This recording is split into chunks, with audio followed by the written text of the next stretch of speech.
Generation schemes, इन दोनों चीजों को सेपरेट कर दिया है। प्लॉट लेवल रिकंस्ट्रक्शन सारों को ही परमिटेड है, और वो मैं आगे अगली स्लाइड में थोड़ा सा डिटेल में बताऊंगा।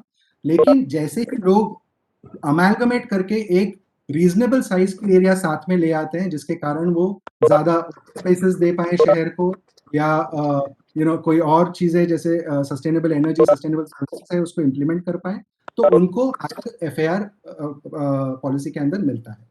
इसको थोड़ा सा मैं बता दूं कि प्लान्ड एरियाज में देयरफॉर लॉजिक ये बना, इसको मैं थोड़ा सा इस ग्राफ को समझाने की कोशिश करता हूँ। आइडिया ये है कि जो हम एफएआर दे रहे हैं रीजनरेशन के लिए, वो एफएआर कुछ बड़े आउटकम से लिंक हो जाए, कि जहां पे एज ऑफ स्ट्रक्चर्स एक पर्टिकुलर एज से ज्यादा हो गई है, उस टाइप के रिकंस्ट्रक्शन या रीडेवलपमेंट के लिए एफएआर मिलना चाहिए, जरूर मिलना चाहिए। दूसरा, अगर जो डेवलपमेंट है वो हमें पब्लिक आउटकम्स देती है, जैसे पब्लिक स्पेस देती है, नए ग्रीनिंग इनिशिएटिव्स करती है, या डिसेंट्रलाइज इंफ्रास्ट्रक्चर मैनेज कर सकती है, तो उसके साथ एफएआर अटैच होना चाहिए। और तीसरा, अगर कोई डिजायर्ड इकोनॉमिक या कल्चरल आउटकम्स हैं, तो इन उसके लिए भी एफएआर प्लान में दिया जाता है। तो अगर ब्रॉड स्पेक्ट्रम ऑफ रीजनरेशन देखें कि शहर का नूतनीकरण कैसे होगा, नवीनीकरण कैसे होगा, तो सबसे ज्यादा जो देखा जाएगा शहर में, और ये प्रेडिक्ट भी उसी तरीके से कर रहे हैं, कोई ये नहीं कह रहा कि सारे शहर में सारे ही एरियाज रीडेवलप हो जाए। कुछ एरियाज में प्लॉट लेवल पे ज्यादातर जो है रिकंस्ट्रक्शन होंगे, जहां पे परमिसिबल एमपीडी एफएआर के बेसिस पे ही काम चलेगा, कोई एडिशनल उस केस में नहीं मिलेगा। उसके बाद जो जनरल रीजनरेशन है, मतलब जिसमें एज का कोई इशू नहीं है, या नए रिलेटिवली नए बिल्डिंग स्टॉक है, लेकिन जो रीजनरेशन में आगे आना चाहते हैं, वहां पे 1.25 टाइम्स से 1.4 टाइम्स तक का एडिशनल एफएआर मास्टर प्लान देने की करता है। लेकिन अगर ये एरिया ओल्ड एरिया है, जहां पे ज्यादातर स्ट्रक्चर जो है ये काफी पुराने हो चुके हैं, स्ट्रक्चरल सेफ्टी के इश्यूज जिनमें है, वहां पे मास्टर प्लान एफएआर और बड़ा कर देता है, ताकि इंसेंटिव रहे कि वो एरियाज भी आगे आके अपना नूतनीकरण करें। सो 1.3x टू 1.5x, मतलब 1.5 टाइम्स एग्जिस्टिंग परमिसिबल एफएआर उन अमेलगमेटेड प्लॉट्स में दिया जाएगा। इसके बाद हम आते हैं बिजनेस प्रमोशन डिस्ट्रिक्ट्स पे। ये एक नया टर्म मास्टर प्लान इंट्रोड्यूस करता है कि कुछ इलाके शहर में ऐसे हैं, कुछ एग्जांपल्स अगर ले तो ओखला है, या कोई मुकरवा के अराउंड जो इंडस्ट्रियल एरियाज हैं, जो अब शहर के बीचों बीच आ गई है, और जहाँ पे क्लियर एक ट्रांसफॉर्मेशन नजर आ रहा है कि ये सर्विस इंडस्ट्रीज या आगे जाके बड़े इकोनॉमिक हब्स बनने की तरफ अग्रसर है, मूवमेंट कर रही हैं। तो इन एरियाज को बढ़ावा देने के लिए यहाँ पे एक particular type of uses, commercial uses या industrial uses, specific clean industrial uses को बढ़ावा देने के लिए अगेन स्लाइटली हायर एफएआर, तो इनका एफएआर का जो रेंज है वो 1.5 टू 1.8 टाइम्स का एक रेंज है। और जो लास्ट हाईएस्ट एफएआर शहर में जिन ब्राउनफील्ड एरियाज के लिए मिलेगा, वो जो हमने पहले भी मोबिलिटी के प्रेजेंटेशन के दौरान, ट्रांसपोर्ट के प्रेजेंटेशन के दौरान बताया था, जो ट्रांजिट ओरिएंटेड डेवलपमेंट है। तो शहर में जितनी जगह पे टीओडी प्रोजेक्ट्स होंगे, उनमें सबसे अधिक एफएआर और मिक्सिंग ये देने की बात मास्टर प्लान करता है, क्योंकि वहां पे सबसे ज्यादा पब्लिक आउटकम्स एक्सपेक्टेड है कि ज्यादा से ज्यादा लोग, ज्यादा से ज्यादा जॉब्स मास ट्रांसपोर्ट के अराउंड कॉन्ग्रीगेट होंगे, तो उससे शहर में पोल्यूशन कम होगा, लोगों का ट्रैवल के रिक्वायरमेंट्स कम होंगे, सो on and so fourth. Sorry, just give me one second. Plot level reconstruction की बात करूं तो ये जो सामने आपको ग्रीन में ऊपर नजर आ रहे हैं, ये इस टाइप की जो डेवलपमेंट्स हैं, इनमें largely plan plot level reconstruction की बात करता है। जैसे प्लॉटेड हाउसिंग है, प्लॉटेड हाउसिंग दिल्ली का एक कैरेक्टर भी है, तो यहाँ पे जायज है कि सब जगह पे अमेलगमेटेड रीडेवलपमेंट नहीं हो पाएगा, तो यहाँ पे कोई इंसेंटिव रीजनरेशन एफएआर की बात नहीं हो रही, यहाँ पे प्लॉट लेवल पे अमेलगमेशन फीजिबल है। जहाँ पे प्लॉट्स बहुत छोटे हैं और लोगों के क्वालिटी ऑफ लाइफ को भी अफेक्ट करते हैं, वहां पे 64 स्क्वायर मीटर तक का अमेलगमेशन मास्टर प्लान अभी परमिट करता है। इसके अलावा कमर्शियल या मिक्स्ड यूज स्ट्रीट्स हैं, यहाँ पर भी क्योंकि पार्किंग के बहुत सारे रिक्वायरमेंट्स एक्सेट्रा है, तो इनमें हालांकि पूरा पूरा रीडेवलपमेंट अलाउड नहीं है, लेकिन एक linear amalgamation along the street for big plots 500 square metre से अधिक जिनका एरिया है, ऐसे प्लॉट्स में ये अलाउ किया जाएगा with active frontage along the entire street. एक मार्केट कैरेक्टर है वो बरकरार रहे, और इन प्लॉट्स में पार्किंग भी विद इन द प्लॉट्स देने की बात है, और 10% additional FAR as an incentive अगर स्टैक पार्किंग प्रोवाइड करते हैं एज अ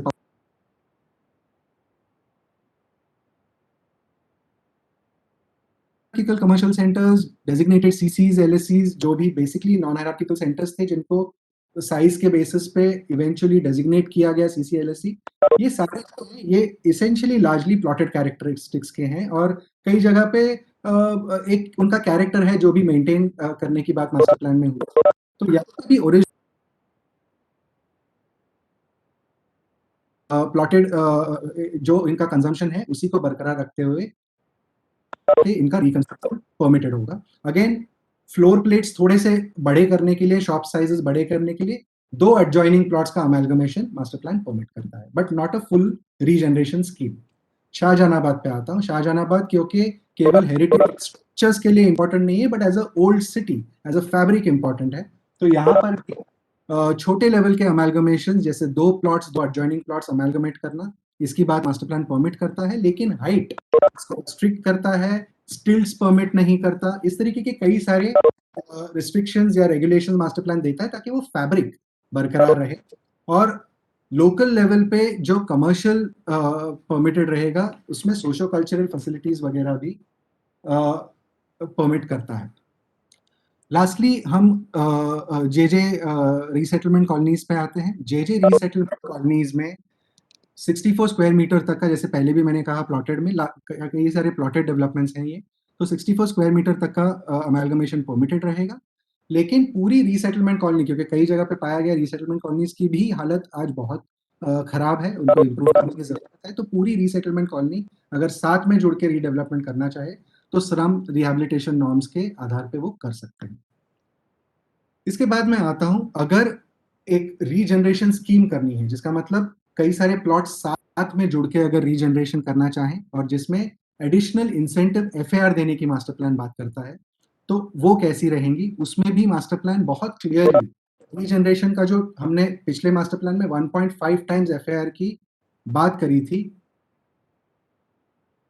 मास्टर प्लान ने बात करी थी, इस बार मास्टर प्लान उस 1.5 एफएआर को भी सेगमेंट करता है ताकि कुछ बड़े आउटकम्स प्रोजेक्ट से निकल पाए। जैसे इन जनरल सारे डिपेंडिंग ऑन कितना अमेलगमेशन कर पाए, हर डेवलपमेंट को एक पर्टिकुलर जनरल रीजनरेशन एफएआर मिलेगा। जैसे कि अगर 3000 स्क्वायर मीटर तक का केवल अमेलगमेशन करते हैं, 1 हेक्टेयर तक का, तो 1.1 टाइम्स एफएआर मास्टर प्लान देगा without any additional requirements from the project. Similarly जैसे जैसे प्रोजेक्ट एरिया, जो हेक्टरेज है वो बड़ा होता जाएगा, वहां पे ज्यादा एफएआर 1.2x तक मिलना शुरू हो जाएगा। लेकिन हर डेवलपमेंट में जैसे जैसे मैं और सुविधाएं या और चीजें बिल्डिंग करना शुरू करता हूं, जैसे सस्टेनेबल अर्बन सर्विसेज है कि मैं अगर green rating, highest green rating अगर मैं डेवलपमेंट में अचीव कर लूं तो एडिशनल 1.5 टाइम्स और एफएआर मिल जाएगा। या अगर मैं 30% तक अपना land area public open space की तरह मेंटेन करूं तो अगेन एडिशनल 0.5 टाइम्स एफएआर उस प्रोजेक्ट को मिल सकता है। लास्टली, अगर 50% ऑफ द बिल्डिंग्स 40 साल से पुरानी है, मतलब वाकई में वहां पे रीडेवलपमेंट की जरूरत है, तो उसको इंसेंटिवाइज करने के लिए एक additional 0.1 times FAR master plan कहता है। तो कुल मिला के अगर सारी चीजें हम सम्मिलित कर लें तो एक 3000 स्क्वायर मीटर का अगर रीडेवलपमेंट आता है, रफली 1.35 टाइम्स उसको रीजनरेशन एफएआर मिल सकता है, और जैसे जैसे बड़ा होता जाएगा तो at the maximum 1.5 times FAR उनको रीजनरेशन के तहत मिल सकता है। इसमें एक और चीज बता दूं, जो 3000 का मिनिमम एरिया मैं कह रहा हूं, उसको भी ग्राउंड कंडीशंस को मद्देनजर रखते हुए इंडस्ट्रियल प्लॉट्स के लिए 1000 स्क्वायर मीटर तक रिलैक्स किया गया है और कोऑपरेटिव हाउसिंग सोसाइटीज के लिए 2000 स्क्वायर मीटर तक रिलैक्स किया गया है।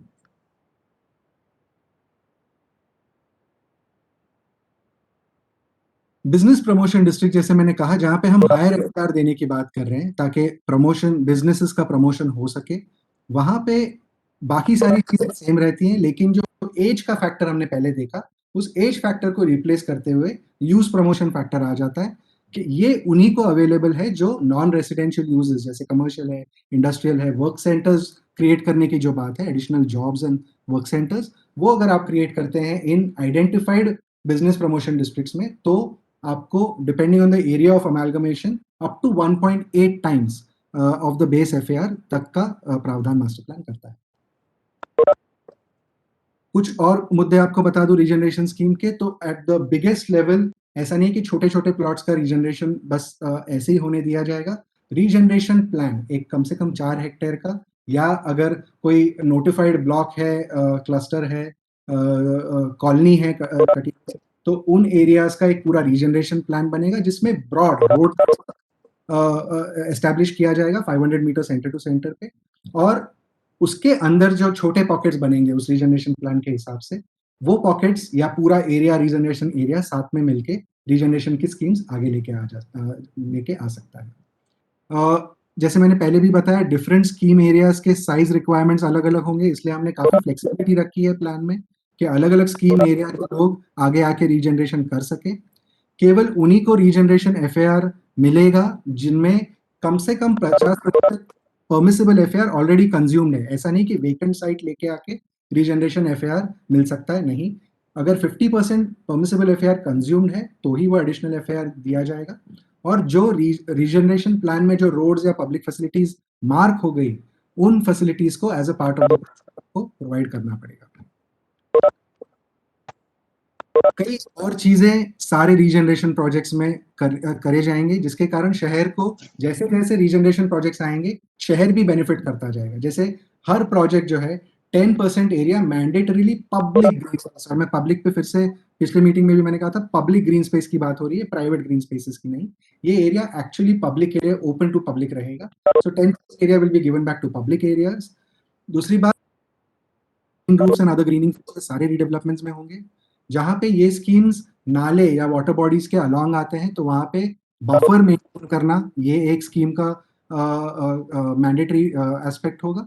और इसके अलावा बिल्डिंग ओरिएंटेशन, ताकि हम पीठ ना करें इन नालाज को, या जो पुराने रिवर्स स्ट्रीम्स हैं इनको पीठ ना करें, तो इनका ओरिएंटेशन टुवर्ड्स द नाला भी रहेगा। Public plazas, which is an important part of Delhi's entire public space realm. तो पब्लिक प्लाजाज 1 हेक्टेयर से बड़े जितने रीडेवलपमेंट्स हैं उनमें पब्लिक प्लाजाज देने की भी बात है। इसके अलावा active frontage along the streets 18 metre पे रहेगा, और जितना भी ग्रीन वेस्ट या वेस्ट वाटर इन साइट्स में जनरेट होगा वो सारा ऑन साइट रिसाइकलिंग करना मैंडेटरी रहेगा इन प्रोजेक्ट्स में। सो थ्रू आउट दिल्ली जहां पे भी लैंड पूलिंग में तो है ही, बट जहां पे भी रीजनरेशन हो रहा है ब्राउनफील्ड एरियाज में, वहां पे वाटर रिसाइकलिंग और वेस्ट रिसाइकलिंग मैंडेटरी हो जाए। अनप्लैंड एरियाज पे आते हैं। अनप्लैंड एरियाज की अगर बात करें तो broad objective, again unauthorised colony से शुरू करूंगा। Broad objective again is largely, और इनमें तो और ज्यादा इंपॉर्टेंट हो जाता है कि quality and safety of buildings improve करी जाए।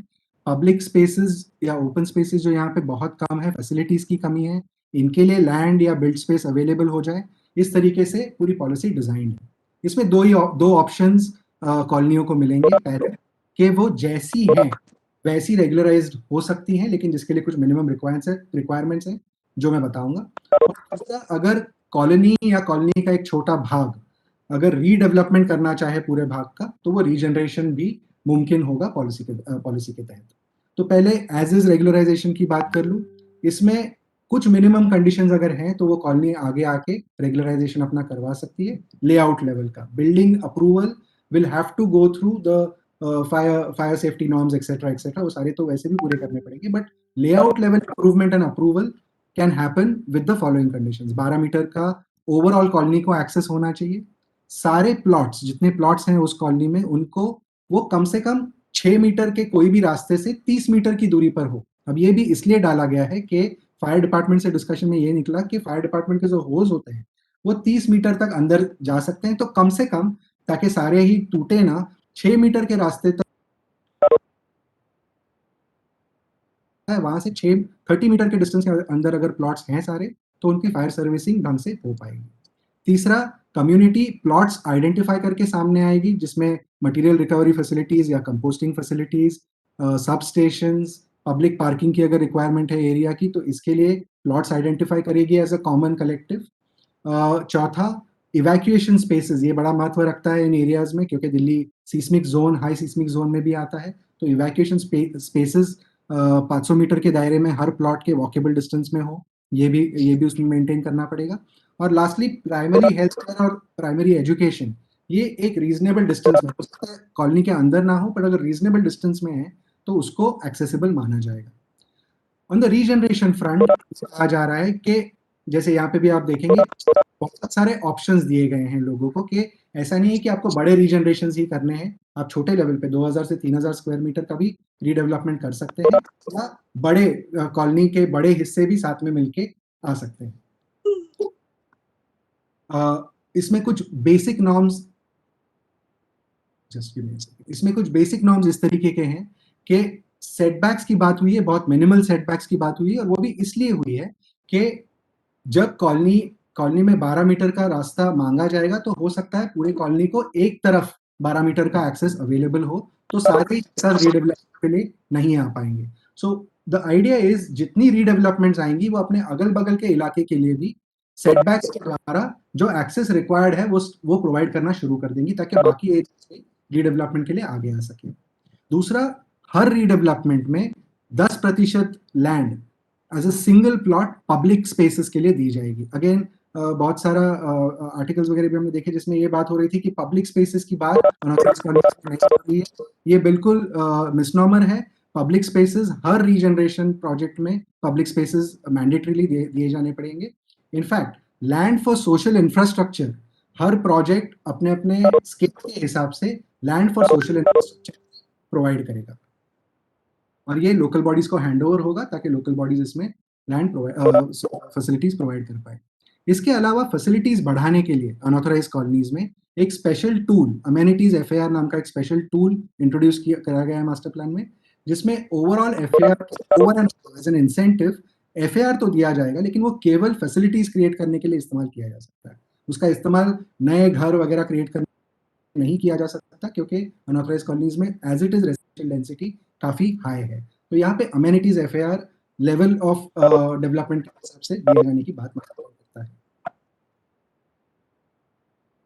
एक just quick visual, I won't get into the details, लेकिन कुछ एरियाज हमने देखे थे जहाँ पे मॉडलिंग करी थी, जहाँ एरिया की ये इस तरीके की अभी बनावट है। ये कुछ इसमें से कुछ एरिया अगर मिला के साथ में रीडेवलपमेंट करना चाहें तो हमने मॉडलिंग भी करके देखी है। Public open spaces, public facilities देने के बावजूद एक reasonable housing scheme with all facilities provide करी जा सकती है अनऑथराइज कॉलोनीज में। और दो मेजर इश्यूज जो दिल्ली में है वो इंडस्ट्रियल, अनप्लान्ड इंडस्ट्रियल एरियाज के हैं और गोडाउन क्लस्टर्स के भी हैं। इन दोनों के लिए जो एग्जिस्टिंग नॉर्म्स है मास्टर प्लान 21 में, वही नॉर्म्स बरकरार हैं, so I will not spend too much time on that. इसके अलावा अर्बन विलेजेस पे भी सोच विचार हो रहा है वेदर अनऑथराइज कॉलोनीज के जैसे ही नॉर्म्स अर्बन विलेजेस पे लागू होंगे या उसके लिए कुछ और सहूलतें या कुछ सोच इसमें रखनी है। तो इस तरीके के एक डिटेल्ड रेगुलेशंस अगले 1 आध 2 साल में ये भी प्रिपेयर करने का मास्टर प्लान कमिटमेंट करता है। अब मैं ट्रांजिट ओरिएंटेड डेवलपमेंट पे आता हूँ। ट्रांजिट ओरिएंटेड डेवलपमेंट में अगर हम देखें तो मैंने जैसे मोबिलिटी के चैप्टर में भी समझाया था, पूरे शहर में ट्रांजिट ओरिएंटेड डेवलपमेंट की बात हो रही है। जैसे लैंड पूलिंग में पूरे यूईआर्स के अलोंग ट्रांजिट कॉरिडोर्स के टीडीआर रिसीविंग जोन्स के द्वारा टीओडी होगा, या रीजनरेशन स्कीम्स मैंने अभी बताए, वो जितने भी रीजनरेशन स्कीम्स 500 मीटर के दायरे में आते हैं वहाँ पे higher ground coverage, active frontage, low parking norms and higher mixing of activities permitted होगी। लेकिन कुछ नोड्स शहर में ऐसे आइडेंटिफाई करे जाएंगे जिनको हम टीओडी नोड्स कहते हैं, जो स्ट्रेटेजिक नोड्स माने जाते हैं, जहाँ पे हाईएस्ट एफएआर और हाईएस्ट मिक्सिंग परमिसिबल होगी। यहाँ पे लॉजिक ये है कि ऑप्टिमाइज डेंसिटी होगी, जैसे मैंने पहले भी कहा था, मास ट्रांजिट नोड्स के अराउंड, जिसके कारण मोबिलिटी तो एनहांस होगी ही, पर लास्ट माइल कनेक्टिविटी, जिसकी पिछली बार भी उठी थी, लास्ट माइल कनेक्टिविटी इंप्रूव होगी, and so on and so forth, various other other factors are there. एक बड़ा चेंज जो मास्टर प्लान ला रहा है 21 प्लान में भी ऑलरेडी वो ये है कि रादर देन अ कॉरिडोर अप्रोच लिया जा रहा है। हर नोड के अराउंड एक लोकल एरिया प्लान, जिसको आईजेडपी कह रहे हैं हम, लोकल प्लान बनाने की बात हो रही है। तो इन्फ्लुएंस जोन प्लान के अंदर public transport access, traffic and parking management, walkability, cyclability improve करना, फैसिलिटीज क्रिएट करना both for women, children, adults as well as elderly, and also for the physically disabled, तो इस तरीके की फैसिलिटीज क्रिएट करना ताकि वॉकिंग साइकिलिंग करा जा सके। तो ये सारा इन्फ्लुएंस जोन प्लान में ये सारी सुविधाएं आएंगी। इसके अलावा कुछ नाम्स हैं, the policy has been in the public domain for very long, तो मैं इसमें बहुत ज्यादा डिटेल में नहीं जाऊंगा, लेकिन इसमें अप टू 500 एफएआर की लिमिट रखी गई है, जो सबसे अधिक एफएआर शहर में है। और ये केवल बिग स्कीम्स पे अप्लाई होता है ताकि अच्छी प्लानिंग हो सके वहाँ पे।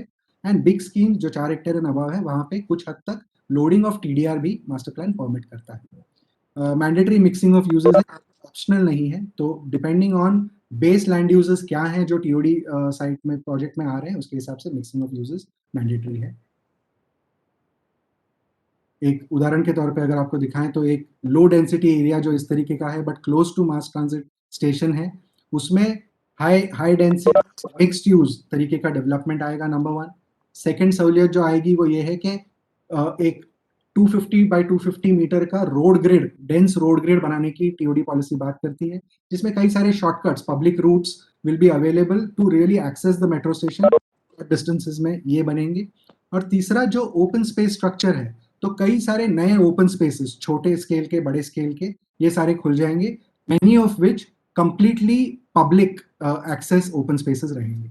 तो ये टीओडी के बड़े फायदे हैं। एंड इट इज एस्टिमेटेड कि ये क्योंकि हाईएस्ट एफएआर है, अराउंड ट्रांजिट नोड्स हैं, तो मेनी ऑफ दीज बड़े नए कमर्शियल हब्स या कल्चरल हब्स के स्वरूप में उभर कर आएंगे।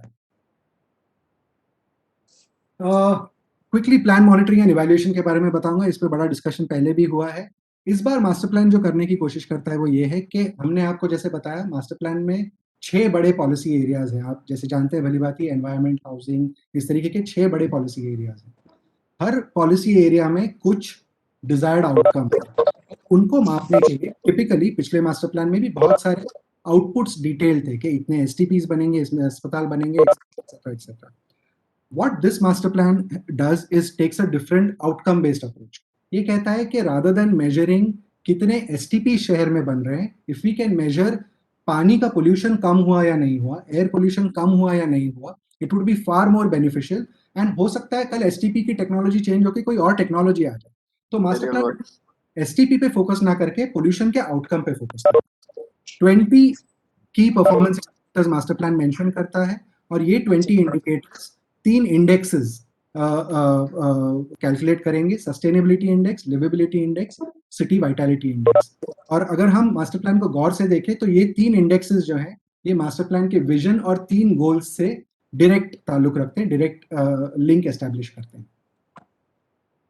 Again I will not get into trying to describe each and every KPI, लेकिन ब्रॉडली जैसे मैंने कहा 20 परफॉर्मेंस इंडिकेटर्स हैं और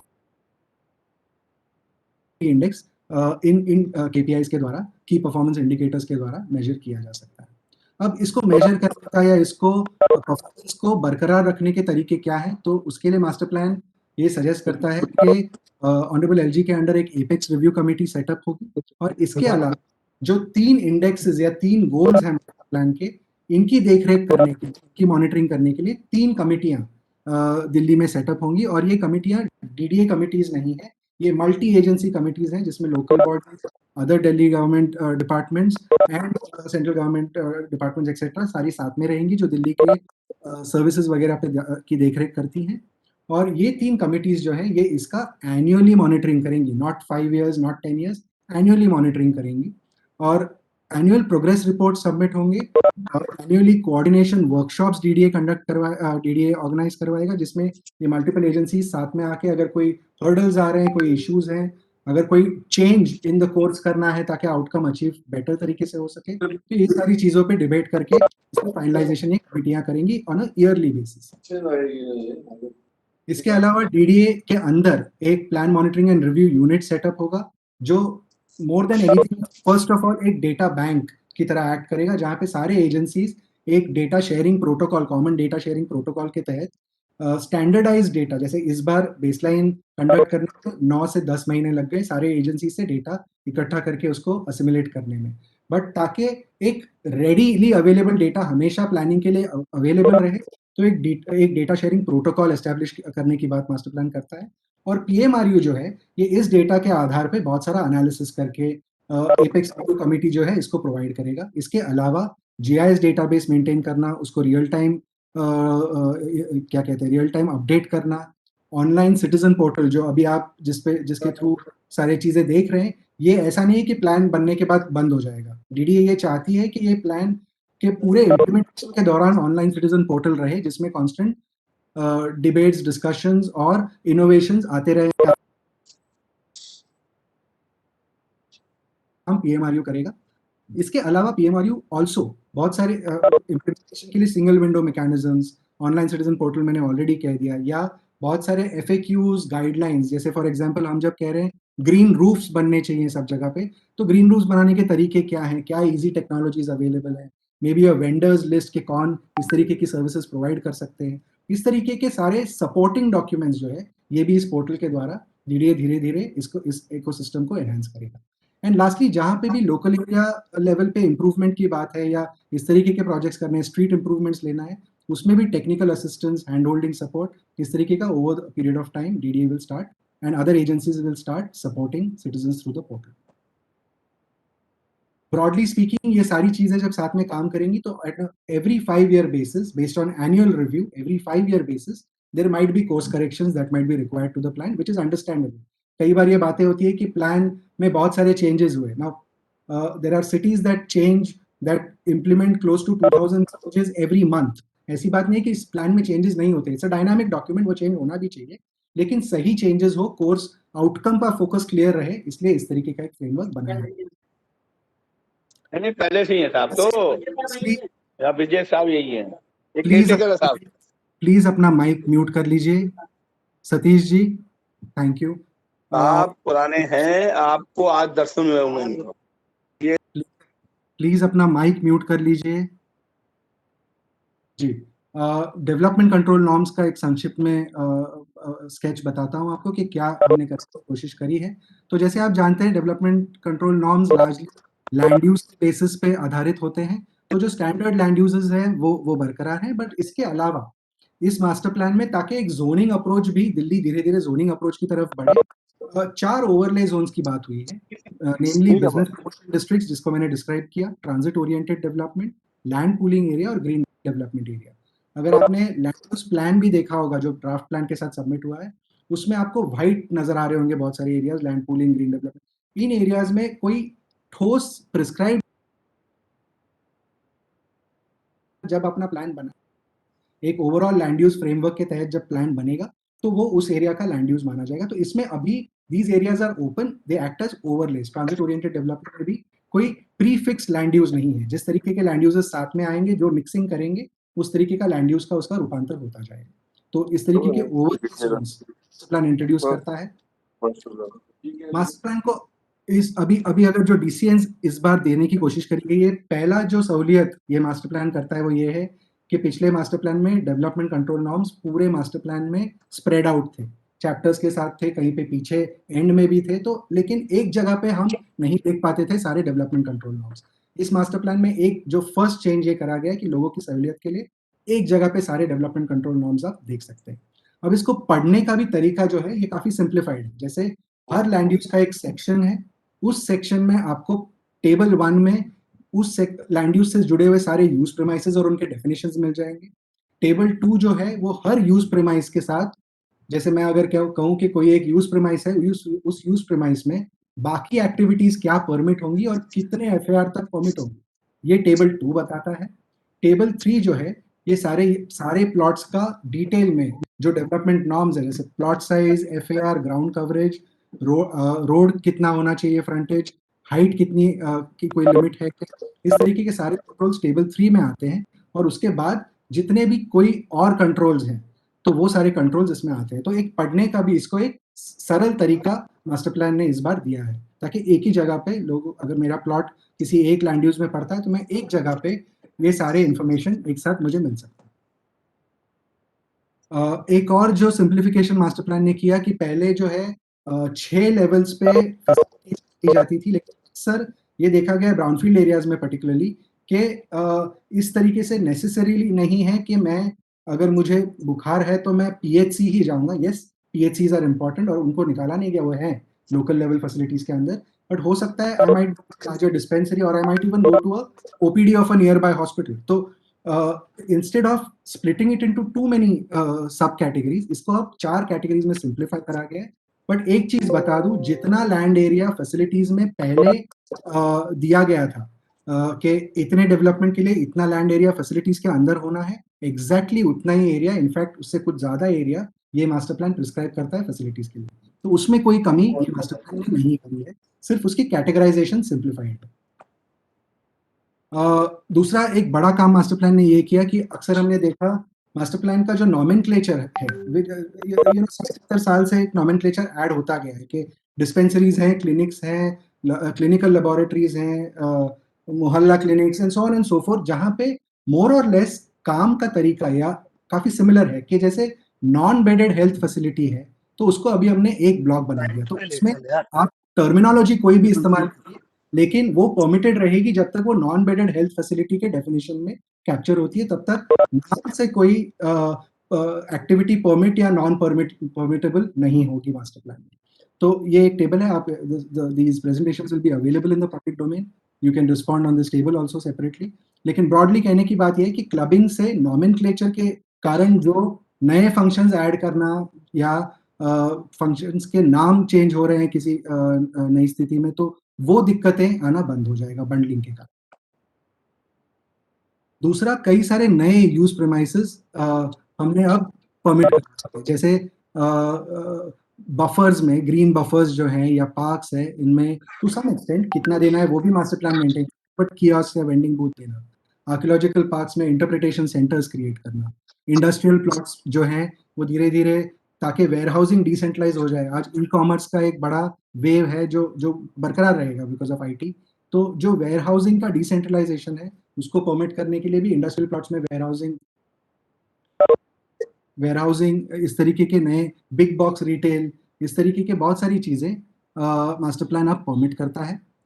दूसरा, कई सारे नए इमर्जिंग फंक्शन जैसे affordable public rental housing, big box retail, को वर्किंग स्पेसेस, जहाँ पे हर कंपनी को अपना अलग ऑफिस खोलने की जरूरत नहीं है, एक जगह पे multiple people can come and work, या theme parks, budget hotels, after care homes, centres for elderly women, children, correction facilities, इस तरीके की कई सारे जो इमर्जिंग फंक्शंस हैं उसको हर लेवल पे मास्टर प्लान ने अब असिमुलेट कर लिया है अपने डेवलपमेंट कंट्रोल्स में।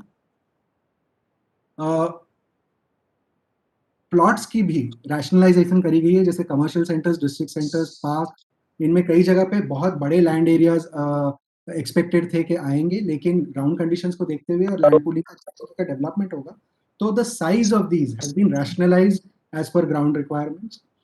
इसके अलावा जितने पार्किंग नॉर्म्स थे मास्टर प्लान में वो अब स्टैंडर्डाइज नहीं है, they have been linked to public transport accessibility level, जो मैंने आपको ट्रांसपोर्ट के दौरान एक एक चीज बताई थी कि पब्लिक ट्रांसपोर्ट एक्सेसिबिलिटी के दिल्ली का, पूरे दिल्ली का एक मैप बन चुका है कि कहाँ पे हाई पब्लिक ट्रांसपोर्ट एक्सेस है और कहाँ पे लो है। तो जहाँ पे हाई पब्लिक ट्रांसपोर्ट एक्सेस है वहाँ पे आपके जो ईसीएस नॉर्म्स है, मैंडेटरी पार्किंग नॉर्म्स है, वो कम हो जाएंगे, और जहाँ कम है पीटीएल वहाँ पे जायज है पर्सनल व्हीकल्स का यूज ज्यादा होगा, तो वहाँ पे। सिमिलरली अगर किसी एरिया में multi level car parking government provide कर रहा है या प्राइवेट सेक्टर के इनिशिएटिव के थ्रू आया है, तो उसके कारण भी पार्किंग रिड्यूस करने का प्रावधान मास्टर प्लान देता है। नीलेश, आपका पीपीटी शायद नहीं दिख रहा है, अभी सब पार्टिसिपेंट्स ही दिख रहे हैं, एक बार फिर से शेयर कर दीजिए।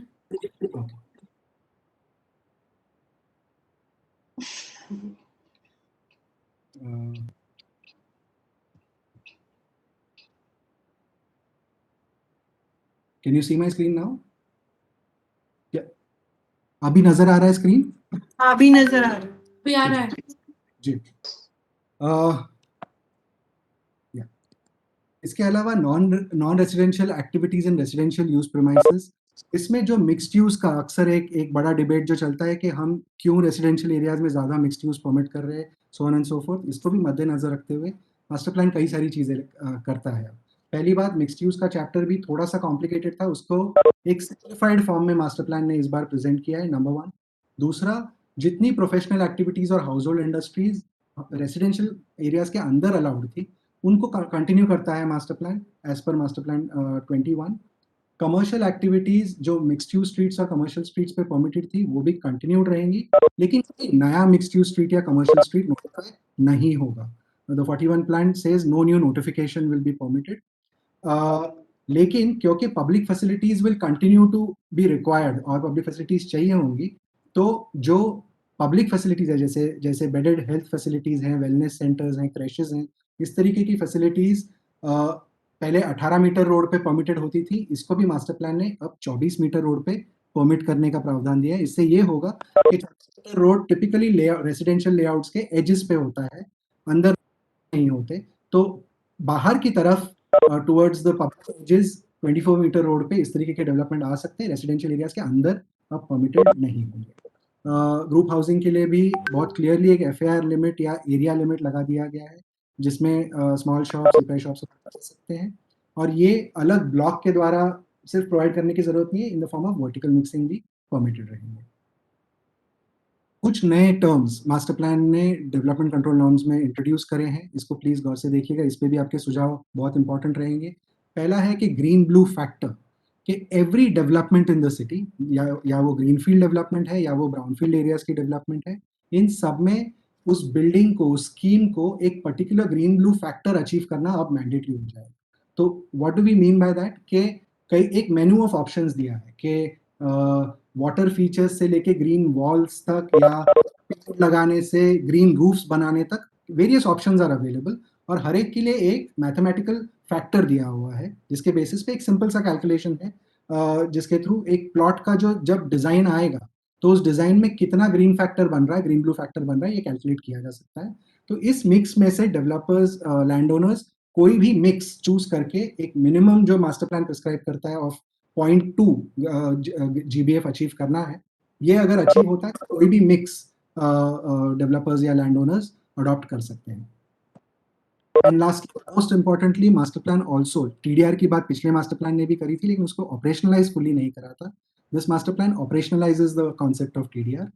तो एज सारों को ही पता होगा, TDR का कॉन्सेप्ट ये है कि अगर किसी कारणवश, किसी पॉलिसीज के कारणवश आपको अपने साइट पे जो आपका राइट है, डेवलपमेंट राइट, वो यूटिलाइज नहीं कर पा रहे, तो वो आपको TDR के सर्टिफिकेट के फॉर्म में मिल सकता है, जो कहीं और जिसका इस्तेमाल कर सकते हो।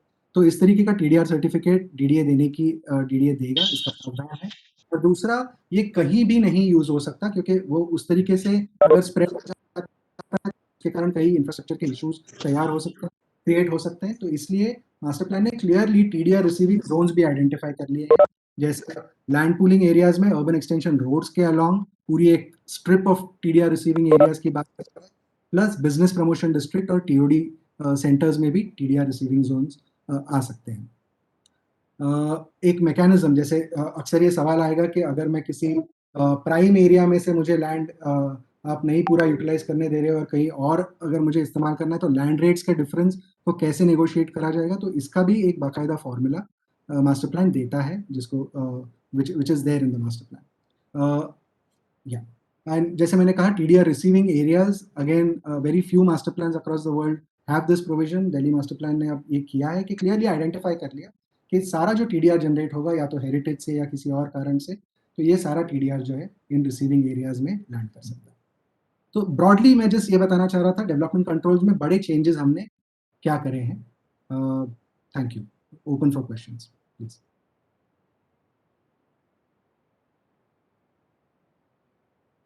Thank you Nilesh. मैं एक एक करके आप लोगों को नीलेश, क्वेश्चन अपने क्वेश्चंस रख सकते मैडम नमस्कार। कमेंट्स है, राजेश क्वेश्चन और सजेशंस आप लोग फाइल कर सकते हैं। मैडम नमस्कार। 23 तारीख लास्ट डेट है, एक एक करके बोले जी। I am Rajesh Narula, can I speak please? आप बोलिए प्लीज नरूला जी। मैं सिर्फ ये जानना चाह रहा हूँ कि जो आपने, और लोग बंद कर दे माइक, और लोग बंद कर दे, राजेश जी बोल रहे हैं और लोग मैं सिर्फ ये बंद जानना चाह रहा हूँ कि जैसे हम लोगों की, प्लीज म्यूट कर दीजिए, कुछ सुनाई नहीं दे रहा है। राजेश नरूला जी बोले खाली, बाकी सब लोग बंद कर देना। बोलिए नरूला जी।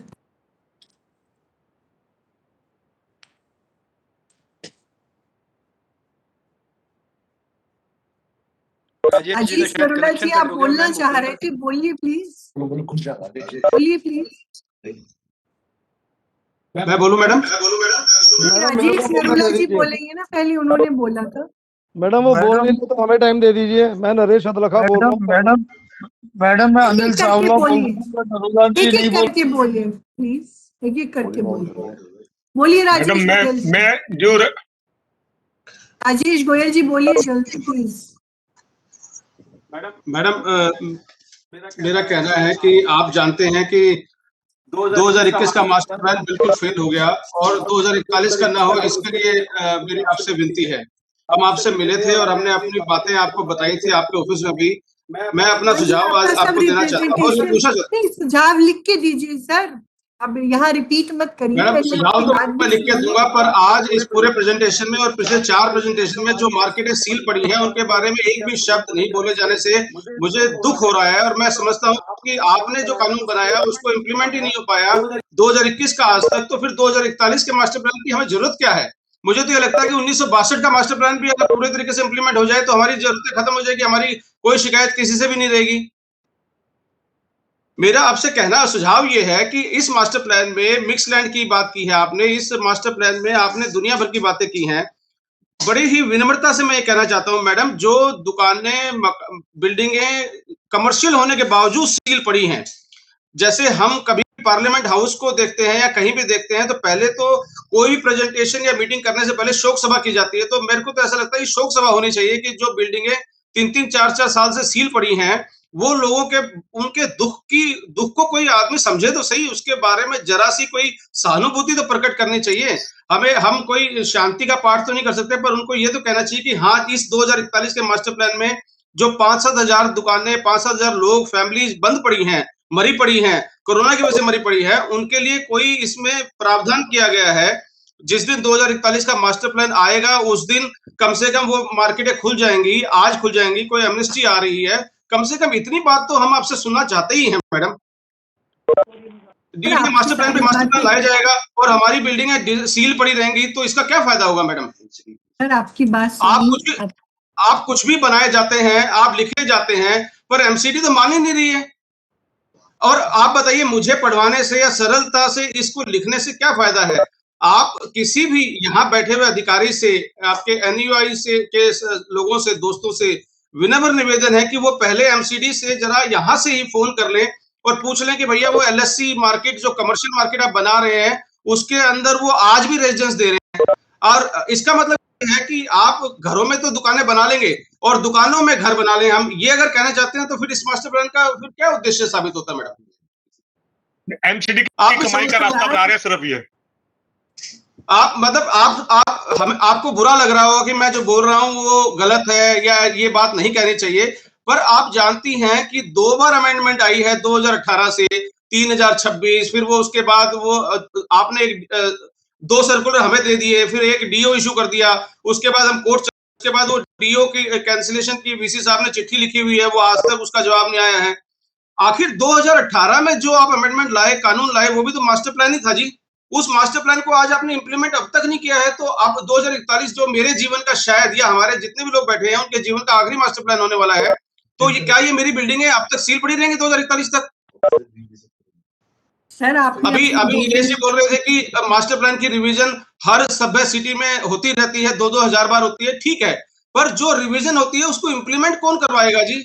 उसको मॉनिटर कौन करेगा जी? एमसीडी को मैं कैसे एमसीडी को समझाऊं? ये तो डीडीए और एमसीडी का काम है जो उसको समझाया जा सके।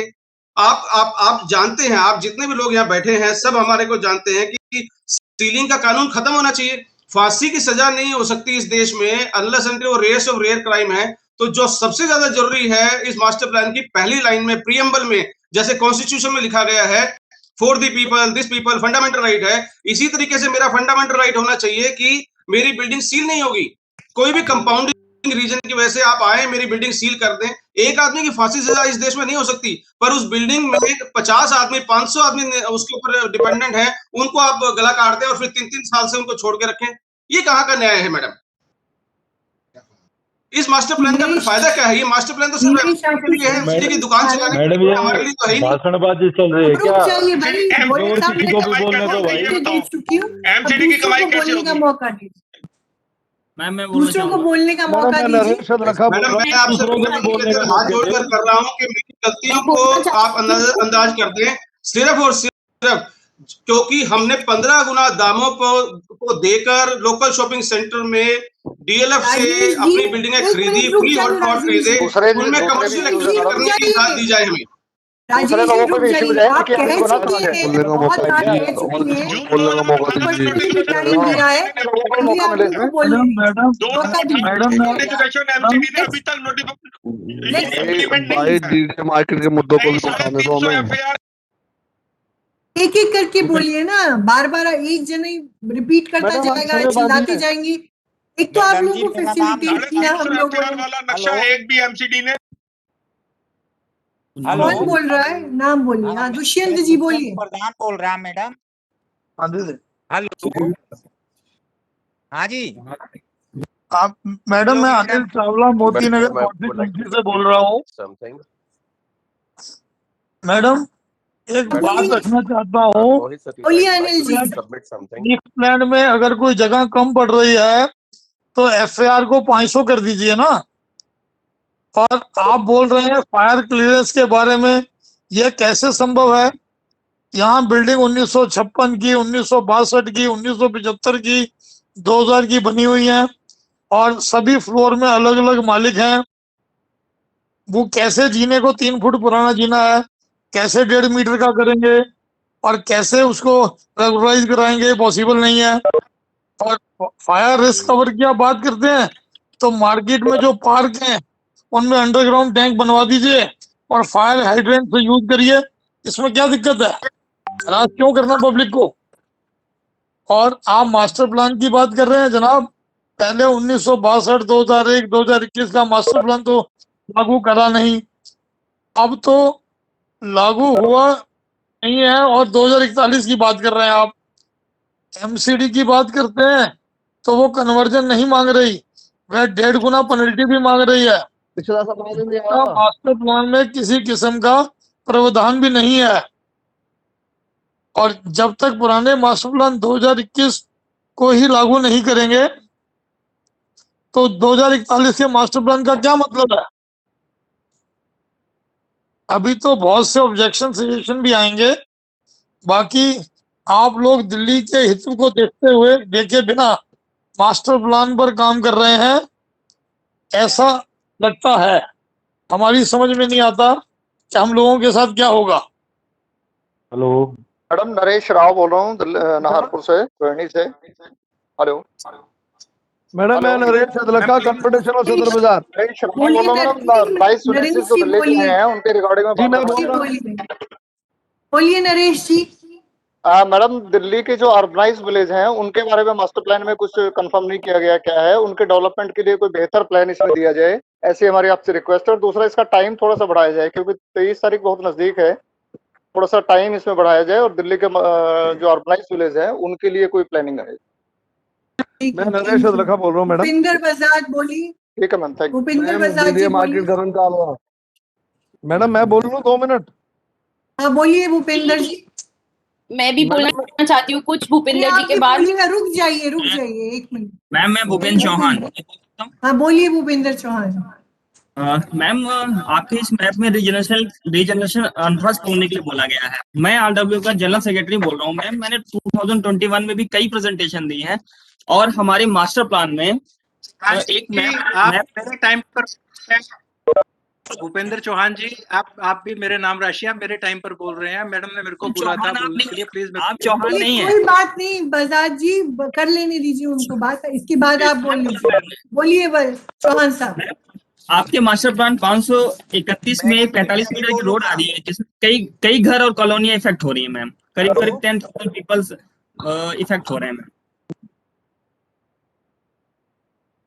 हेलो, ठीक है, आप लिख के दे दीजिए, आप लिख के दे दीजिए। मैंने लास्ट वीक दे दिया है मैम। डीडी मार्केट गगन कालवा। ठीक है, अरे रुक जाइए गगन जी, एक आदमी बोल रहे हैं ना, रुक जाइए सब लोग। मैं नाम बोल रही हूँ, रुक जाइए प्लीज नाम बोल रही हूँ। भूपेंद्र वजात आप बोलिए, फिर बोलेंगी जो ये मैडम बोल रही है। बोलिए भूपेंद्र वजात जी। धन्यवाद मैडम, आपने समय दिया हमें बोलने के लिए। ये दिल्ली देहात की तरफ से मैं बोलना चाहता हूँ। दिल्ली देहात विकास मंच का मैं दिल्ली मास्टर प्लान कमेटी का प्रेसिडेंट हूँ और पूरे दिल्ली देहात को हम आपको जानते हैं कि पिछले 16 साल से हम इस पॉलिसी के लिए कार्यरत हैं और 2005 में जब स्टार्टिंग में आए थे, हमने पहली मीटिंग जब की थी, तो जब से लेके हमने रिसर्च रिपोर्ट भी बना के दी है पूरी 2021 के ऊपर भी, जीडीए पॉलिसी के ऊपर भी। तो अभी जो लग रहा है कि बहुत सारी प्लानिंग बहुत सारी हो रही है, lots of planning, too much planning हो रही है, मगर इसका संतुलन बनाने के लिए इसको कुछ इम्प्लीमेंटेशन में भी लेके आना पड़ेगा हमारे को। खाने की बात तो हो रही है, खाने के लिए बर्तन ही बज रहे हैं, मगर बर्तन बजते ही जा रहे हैं, खाना सामने नहीं आ रहा, वो स्थिति हमारी हो गई है अब। तो हम एक मेजर स्टेक होल्डर हैं दिल्ली देहात, जिसकी लैंड पर सारी डेवलपमेंट होनी है, तो उसको ध्यान में रखते हुए भी कि हमारे को इन चीजों की तरफ ध्यान रखना, इम्प्लीमेंटेशन हो। जीडीए पॉलिसी अभी आप लोगों ने पब्लिक ऑब्जेक्शन सजेशन के लिए लगाई थी, वो 2021 का पार्ट है। अब उसके ऊपर कुछ और सजेशन की जरूरत पड़ती है रेगुलेशन के लिए, तो उन सजेशन को ज्यादा से ज्यादा 1 हफ्ता या 10 दिन के लिए लगाइए। एक मेरी दिल्ली की टीम जो अभी बात करती, 45 डेज इज नॉट इनफ। मुझे लगता है कि इतने साल से हम प्लानिंग ही देख रहे हैं, मीटिंग्स ही कर रहे हैं, तो अब इसमें 45 डेज में हम पूरे बड़े अच्छे तरीके से सभी ऑब्जेक्शन सजेशन को दे सकते हैं, क्योंकि रिसर्च का पार्ट रहे हैं हम लोग भी, प्लानर्स के साथ भी और लीगल टीम के साथ भी। तो इसको मेरा मानना है कि इससे पॉलिसी और डिले ही हो रही है। हमारे को फोकस करना चाहिए इम्प्लीमेंटेशन की तरफ, ना कि planning. Planning is the important part, but इतनी सारी प्लानिंग हो गई है कि इसको इम्प्लीमेंटेशन जरूरत है। तो इसमें जैसे एक विलेज डेवलपमेंट प्लान की मैं बात कर रहा हूँ, इसमें 2-3 चीजें मेन मुद्दे आपको बता देता हूँ। अर्बन विलेजेस जो जितने विलेज डेवलपमेंट प्लान उनका होना जरूरी है, प्रॉपर मैपिंग होके उनको इसके साथ साथ अनऑथराइज कॉलोनीज की तर्ज पे इनको रेगुलराइज किया गया, उनको भी शॉर्ट नोटिस देके उनको भी रेगुलराइज करना है, बहुत इंपॉर्टेंट है, क्योंकि लैंड पूलिंग और जीडीए पॉलिसी के अंदर ये सारे विलेजेस आते हैं, तो इनके साथ साथ डेवलपमेंट होनी बहुत जरूरी है। और सेकंड है कि हम लोग इसमें हेल्प भी कर सकते हैं पूरी तरह से विलेजेस के अंदर, क्योंकि अवेयरनेस कैंपेनिंग में या लोगों की जो जरूरतें हैं, लोकल एरिया की जो जरूरतें हैं, उनके साथ डिस्कशन करने में। तो जो कमेटी बन रही है उसमें दिल्ली देहात का पार्टिसिपेशन होना बहुत जरूरी है। उस कमेटी के मेंबर के रूप में उस कमेटी में दिल्ली देहात से भी लोगों को लिया जाना चाहिए। दूसरा बड़ा मुद्दा है ओवरऑल जो इश्यूज हैं, जैसे UER 1, 2, 3, जब तक ये UER 1, 2, 3 जब तक हम लोग ग्राउंड पर नहीं लेके आएंगे, UER 2 में कुछ काम हो रहा है और UER 1 और 3 दोनों रुके हुए हैं, तो इन UER को फोर्स से जल्दी इनको लागू ग्राउंड पे लेके आने की जरूरत है। लैंड पोर्टिंग और जीडीए पॉलिसी की दोनों की इम्प्लीमेंटेशन होगी तो दूसरी चीजें साथ साथ चलेंगी जी। एक जो इम्पोर्टेंट पॉइंट और मैं बोल रहा है, जीडीए प्लॉट्स जो अभी एमपीडी के पार्ट है 2021 का, इसमें जो रेगुलेशन आ रही हैं उसको भी ज्यादा से ज्यादा आप 10 दिन के नोटिस पे लेके आइए, और पॉलिसी को, क्योंकि 41 का प्लान इम्प्लीमेंट हो जाएगा, मगर 21 की जो पार्ट था वो फिर लेट आएगी अमेंडमेंट्स उसकी। तो वो मेरा मानना है, मेरा कहना है कि आप इसको भी कंसीडर करके फास्ट इम्प्लीमेंटेशन पर ध्यान दें। जो पूरे देहात आपको जो चाह रहा है उनके दर्द को समझिएगा। मुझे लगता है NIUA की टीम और दिल्ली के DDA की टीम और हमारे जो पॉलिटिकल अलाइनमेंट्स हैं वो सभी इस चीज को समझेंगे और हमारे इस दर्द को समझकर इस पॉलिसी को इम्प्लीमेंट करने में, फास्ट इम्प्लीमेंटेशन में हमारी मदद करेंगे। बस इतना ही कहना चाहूंगा जी।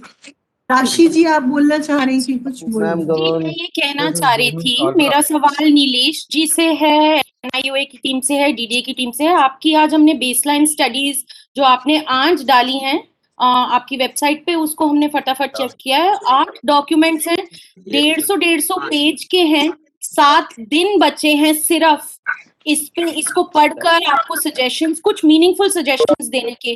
क्या आपको लगता है आपकी टीम के पास इससे ज्यादा समय था इन बेसलाइंस को पढ़ के, स्टडी करके प्लान बनाने का? तो क्या आपको लगता है हमारे लिए सिर्फ 7 दिन ही काफी हैं? मैं मतलब बहुत रिस्पेक्टफुली मैं जानना चाहती हूँ कि आपको लगता है इतने मोटे documents, 8 documents 100 pages long, and we have 7 days to read them, and we have 7 days to give you suggestions, meaningful suggestions.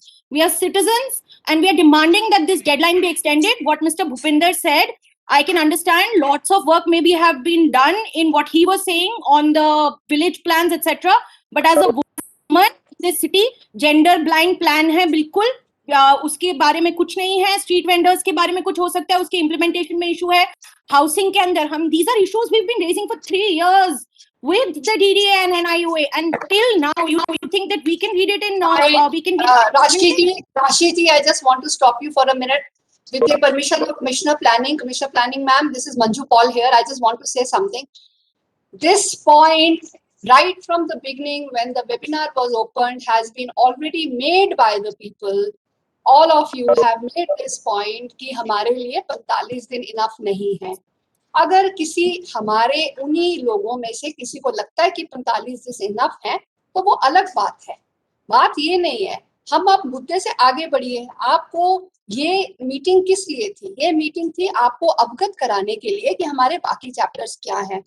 आपके कोई भी इश्यूज हैं, अगर आप नहीं दे पा रहे हैं, आप ये भी तो रिटर्न सबमिशन दे सकते हैं कि मेरे लिए return submissions, I totally understand. 45 Go ahead. Yes, please go ahead. So the whole issue here is, अगर आपको ये भी इनफ नहीं लग रहा है, तो आप तो पब्लिक फोरम में आराम से लिखित में दे सकती है ना. आपको तो कोई नहीं, I'm sorry, I'm not just a representative of what मैं कर सकती हूँ, नहीं कर सकती. There are 22 million citizens in the city, you know, so we are talking for everybody. Let us not only talk to people who have internet access, who can speak in English, write in Hindi.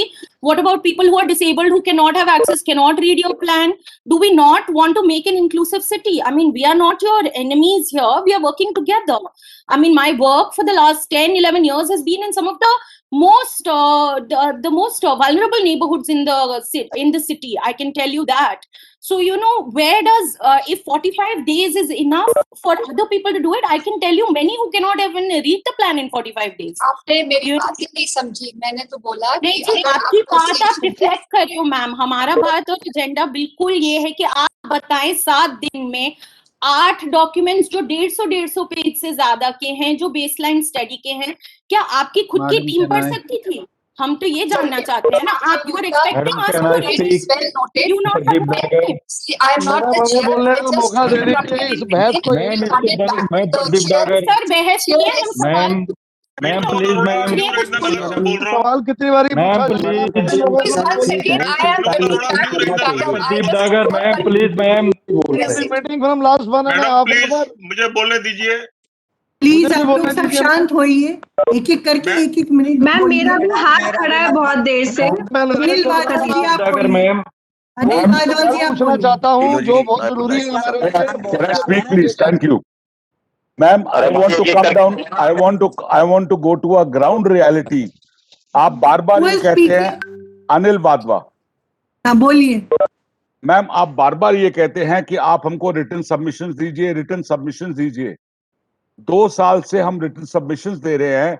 Last week एक letter दे के आया था मैं DDA के ground floor पे to be send to you. I was surprised. 5 दिन में ग्राउंड फ्लोर से वो 5 दिन में 5th फ्लोर तक लेटर नहीं पहुंचा. तो जो हम रिप्रेजेंटेशंस दे रहे हैं वो कब पहुंचेंगी आपके पास? वाधवा साहब, आपकी सारी रिप्रेजेंटेशंस कंपाइल हो रही हैं. मैंने शुरू में ही बताया था कि बोर्ड ऑफ हियरिंग नहीं है, ठीक है ना. बोर्ड ऑफ इंक्वायरी हियरिंग चल रही है. ये सिर्फ फैसिलिटेशन है जो दिल्ली विकास प्राधिकरण ने आपको मास्टर प्लान पढ़ने के लिए कहा है कि आपको कैसे पढ़ना है, क्या देखना है. ये इशू यहाँ लेटर आपके पास नहीं पहुंचता इतने दिनों में. आपको कैसे पता कि नहीं पहुंचा? कैसे पहुंचे मैम? कल आप ऑफिस फोन करके पता किया था मैंने. वो कहते नहीं पहुंचा. हमारे पास 600 चिट्ठियां रोज आ रही हैं. 600 चिट्ठियां रोज आ रही हैं. एक एक चिट्ठी है जवाब दिन में नहीं मना किया गया था. मैम प्रदीप डागर मैडम मैं new please ma'am Vinod Arora बोल रहा हूँ. शंकर रोड. बोलिए विनोद अरोड़ा जी. बोलिए विनोद. हम 42 महीने से सील है. ये 1957 की चिट्ठी है LNDO की कि हम फर्स्ट फ्लोर पे रेजिडेंस नहीं रख सकते, और ये हमारे को 42 महीने पहले आके सील कर दिया है. आप यदि मास्टर प्लान में इस तरह के लूपहोल रखेंगे, हमें कोई भी आके ब्लैकमेल करेगा, हमसे नाजायज पैसे मांगेगा, तो कैसे चलेगा? अब मास्टर प्लान में आपने जून 2018 में एक अमेंडमेंट की थी, वो अभी तक MCD ने इम्प्लीमेंट नहीं की है. कृपया उसको इम्प्लीमेंट कीजिए. हमारी दुकानों को खुलवाइए. हमारे पास 1957 की चिट्ठी है कि आप फर्स्ट फ्लोर पे रेजिडेंस नहीं रख सकते. ये पढ़ लीजिए आप. लेकिन क्या करें हम, ठीक है ठीक है विनोद अरोड़ा जी ठीक है देखिए वो किसी और ने किया उसके लिए मैं नहीं उसका उत्तर दूंगी पर आपका नोट कर लिया मैंने उसका सॉल्यूशन निकाल बताएं जी बताएं रीजनरेशन के ऊपर एक दो क्वेश्चन है। हेलो मेरे दो पर्सन है मैडम। दुष्यंत प्रधान बोल रहा मैं, बोलिए दुष्यंत विधानसभा के अंतर्गत। हाँ बोलिए बोलिए दुष्यंत जी। हमारे यहाँ पर जो बदरपुर विधानसभा में है मैडम, ये 28 सितंबर 2013 को डीडी नहीं, ये एफ जोन में क्या था आपने पार्ट 2 में ले लिया। ये एफ जोन में कराया जाए, रोड को चौड़ा करा जाए, जैसे टंकी रोड है, जैतपुर रोड है, स्कूल रोड है मेन। और 19/1/2019 को माननीय प्रिंसिपल कमेटी के यूपी चेयरमैन साहब ने डीडीए को आदेश भी किया था कि यहाँ की डिमार्केशन करें ये एफ जोन के लिए। तो मेरा निवेदन है मास्टर प्लान 2041 में ये हमारे हॉस्पिटल, सीवर, चौड़े रोड और एफ जोन ये 4-5 चीज जोड़ी जाए में। Madam, I would like to submit something. ठीक है even I would like to make a point. I would like to say something. everyone will talk no one will be able to talk everyone cannot talk like this please Can I by speak? one Can I speak? can I speak I don't know who is speaking madam I am Naresh Adlakha from confederation of Sadar विराट trade association. आप बोलिए अदलका जी। Madam मैं ये कहना चाहता हूँ कि जैसा कि अभी इन्होंने एक्सप्लेन किया रीजनरेशन स्कीम्स के बारे में कि प्लॉट की अमलगमेशन भी हो सकती है और उसको न्यू नॉर्म्स के हिसाब से बनाया भी जा सकता है। मास्टर प्लान 2021 के अंदर other than ward city, Paharganj, सदर बाजार ये सब रीडेवलपमेंट के अंदर था और उसके अंदर C2 डेवलपमेंट का जिक्र था और हमने एक मैसेज रुद्राभिषेक एंटरप्राइजेस वालों को सर्वे भी कराया था through MCD town planning office और उन्होंने अपने रीडेवलपमेंट प्लान के प्रपोजल में भी ये जो 25,000 स्क्वायर मीटर की जगह है स्लॉटर हाउस की, ये जो खाली हुई थी यहाँ पे C2 डेवलपमेंट के हिसाब से सदर बाजार को रीडेवलपमेंट करने की बात कही गई थी। मास्टर प्लान 2041 में उसका कहीं जिक्र तक नहीं है। तो ये तो एक बड़ी ठीक है आप अच्छी स्कीम लाना चाहते हैं लेकिन जो पहले की अच्छी स्कीम है उसको एकदम से बंद तो नहीं किया जा सकता। ठीक है प्रोविजन 2021 के अंदर आपने स्पेशल ठीक है हमने नोट करी आपकी बात ठीक है चेक कर लेंगे। My name is Mohit Satija. I would like to. बोलिए मिस्टर मोहित बोलिए नेक्स्ट मिस्टर मोहित बोलिए। मैडम एक क्वेश्चन और रह गया मेरा, एक बार आप मिस्टर मोहित बोल लें पहले। Yeah, Okay. Mohit, yeah. Madam, my name is Mohit Satija. I'm representing DDA Markets Association of Janakpuri, and we had given number of time. We have given the representation for additional floors and additional FARs. The problem, I'll like to explain. Delhi has grown, but our shops are like this, same only. None has the area has been approved. Like we have built on first floors also, but regularization was done in the past in the DDA meeting. LG has approved regularization of top floors, upper floors, but till date we have not got that order. That file is still missing from the DDA's office. Now I'm coming to the FAR. आपने जो illegal shops थी, जो residential areas में जो अब mixed land use कह के उसको legal बना दिया गया, उनको तो 450% FAR दे दिया। हमारा FAR अभी भी 100% लिखा हुआ है आपके मास्टर प्लान 2041 में, वेरस एक 2018 के नोटिफिकेशन हमारे पास है जिसमें 200% हमें अप्रूव कर दिया था। अब 200% की जगह वो 2041 में इस टाइम 100% लिखा हुआ है। We would like to have the same area जो आपने सामने फ्लैट्स या प्लॉट्स में मिक्स लैंड यूज में 450% अप टू 450% आपने FAR उनको अलाउ किया है। सो सेम FAR हमारी DDA मार्केट्स को भी शॉप्स को भी मिलना चाहिए। आप प्लीज अपना सजेशन भेज दीजिए, we will check it up. Madam madam मेरी एक जो बात रहेगी मैं अपनी बात कह रहा हूँ मेरा प्लीज बोलिए मिस्टर नरेश। मैडम ऐसा है कि मास्टर प्लान 1962 के बारे में कहता है 2041 where the definition of areas where commercial areas, streets, stretches declared as commercial areas where commercial use was allowed in MPD 1962 shall continue such use at least to the extent as permissible was in MPD 1962। Madam, पर ये कितना extent था, ये किसी भी master plan के अंदर कहीं भी किसी किताब में कहीं मेंशन नहीं किया गया। इसको प्लीज क्लैरिफाई कराएं और हमारे स्पेशल एरिया में स्टेटस क्यू मेंटेन किया जाए, जो कि प्रावधान है मास्टर प्लान 2021 के अंदर as per chapter 16.2 para 5 which clearly says redevelopment plan and schemes for the special area should be prepared by the local body within 3 years of approval of MPD 2021। In this plan, the metropolitan city centers as referred in 5.3। Madam एक line रह गई है बोलनी। Trade and commerce shall be ठीक है जी, आप लिख के भेज दीजिए सर। मैडम कर लिया मैंने। shall be maintained। ठीक है, I have noted। Mister Yashpal बोलिए, यशपाल बोलिए प्लीज, और लोग अपना माइक बंद करें, बंद करें। आपके ध्यान यशपाल जी बोले। हाँ जी, बोल रहा हूँ मैडम। आपके ध्यान में लाना चाहते हैं कि 2018 में 21/6/2018 को एक नोटिफिकेशन आया था जिसमें CSC LSC का FAR कुछ बढ़ा दिया गया था रीडेवलपमेंट की शर्त के साथ।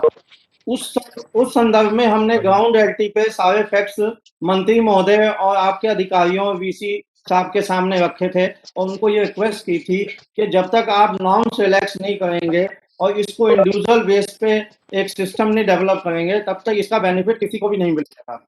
और सभी ने इस बात से एग्री किया था कि मिक्स यूजर को मिक्स यूज में 450 FAR तक मिल चुकी है और DDA की CSC LSC को 100 FAR मिली हुई है अभी तक पिछले 62 सालों में, और वो भी अभी तक कोई अचीव नहीं कर पाया due to strict norms.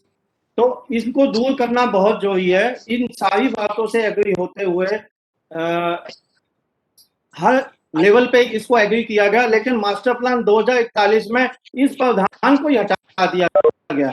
Madam, उसको सरल करने की बजाय तो FAR कुछ थोड़ी बहुत बढ़ाई थी, उसे ही हटा दिया गया। ये बहुत ही आश्चर्यजनक है कि लॉ अबाइडिंग सिटीजन के साथ इस तरह की डिस्पैरिटी क्यों होती है। इसके अलावा हमने रिक्वेस्ट की थी कि जो नॉर्म्स रिलैक्स करने हैं या तो वो case to case basis relax किए जाएं या उनको डी कंट्रोल किया जाए। उसका सबसे बड़ा कारण है कि DDA ने ये जो मार्केट डेवलप की, ये ऑलरेडी खुद ही फ्लेक्सिबल और रिलैक्स नॉर्म्स के ऊपर डेवलप की थी। आज उनके ऊपर अगर स्ट्रिक्ट नॉर्म्स एप्लीकेबल करते हैं तो जो भी आपने प्रोवाइड की हुई है DDA की ऑनलाइन मीटिंग चल रही है, रिलीफ किसी को भी नहीं मिल पाता मैडम। तो रिटर्न में हम अपने सबमिशन जो है आपको भेज देंगे, लेकिन आपसे ये हम्बल रिक्वेस्ट है कि DDA मार्केट्स के दुकानदार जो लगभग 20-22 सालों से आपको रिक्वेस्ट कर रहे हैं कि उनके साथ इस तरह की क्यों जाती हुई है, उस पे ध्यान दिया जाए। और मैडम जो आप भेज दीजिए। हेलो मैडम, मनोज कुमार बोल रहा हूँ। वेट करिए, अभी विकास सचदेवा बोलिए। मैडम, विकास सचदेवा जी बोलिए। बोलने का मौका दिया। मैडम, विकास सचदेवा जी, आपकी आवाज नहीं आ रही है। Can I make a point? Wait a minute, one person is making a point. Kindly be patient. I'm hearing everyone. Thank you ma'am. आपको बोलिए मिस्टर विकास, आपकी आवाज नहीं आ रही है। हेलो,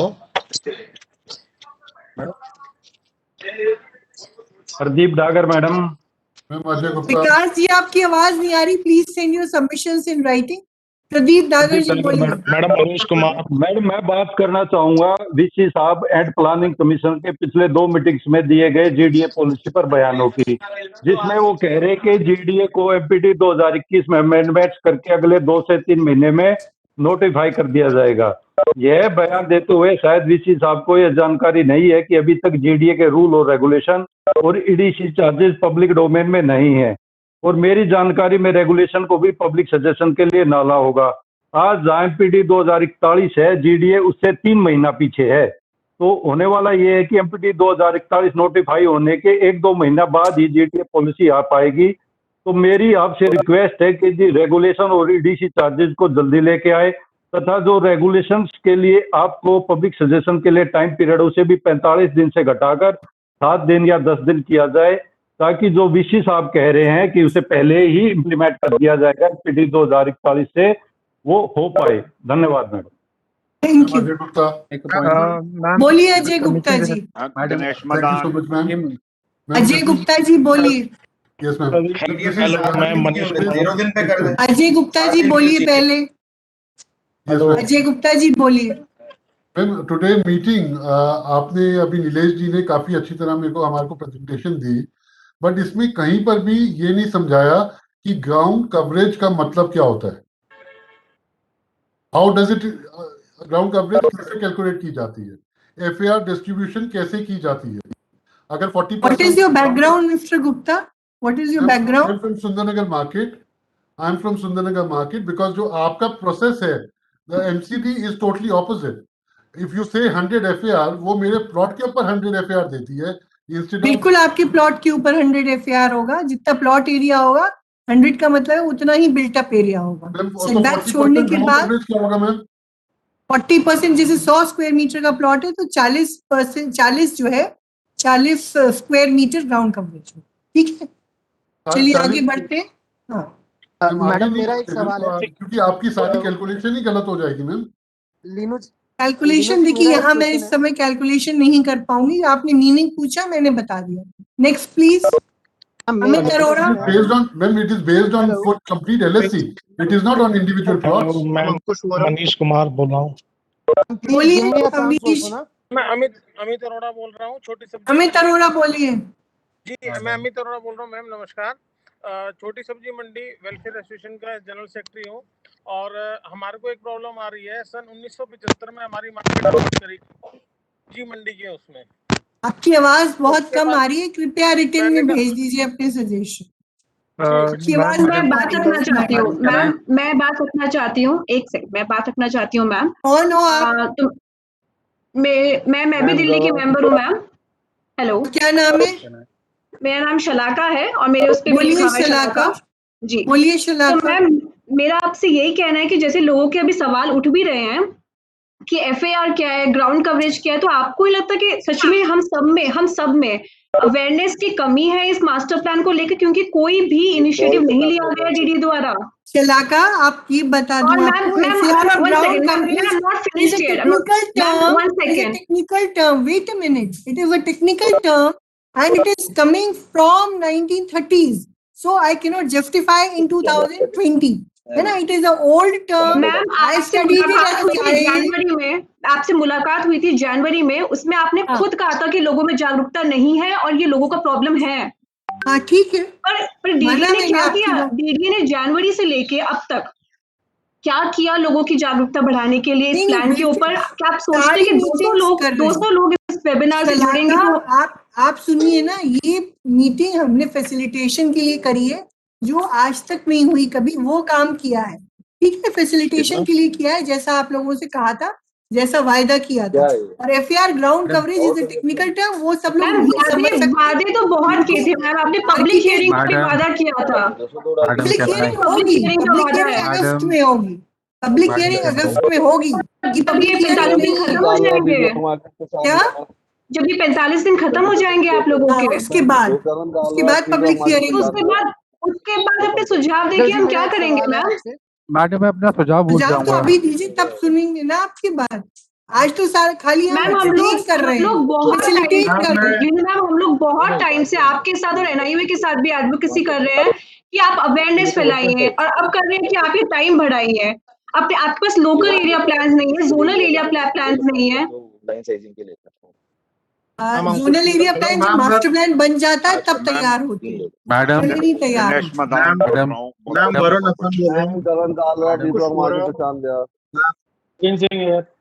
हेलो मैम वरुण बोल रहा हूँ।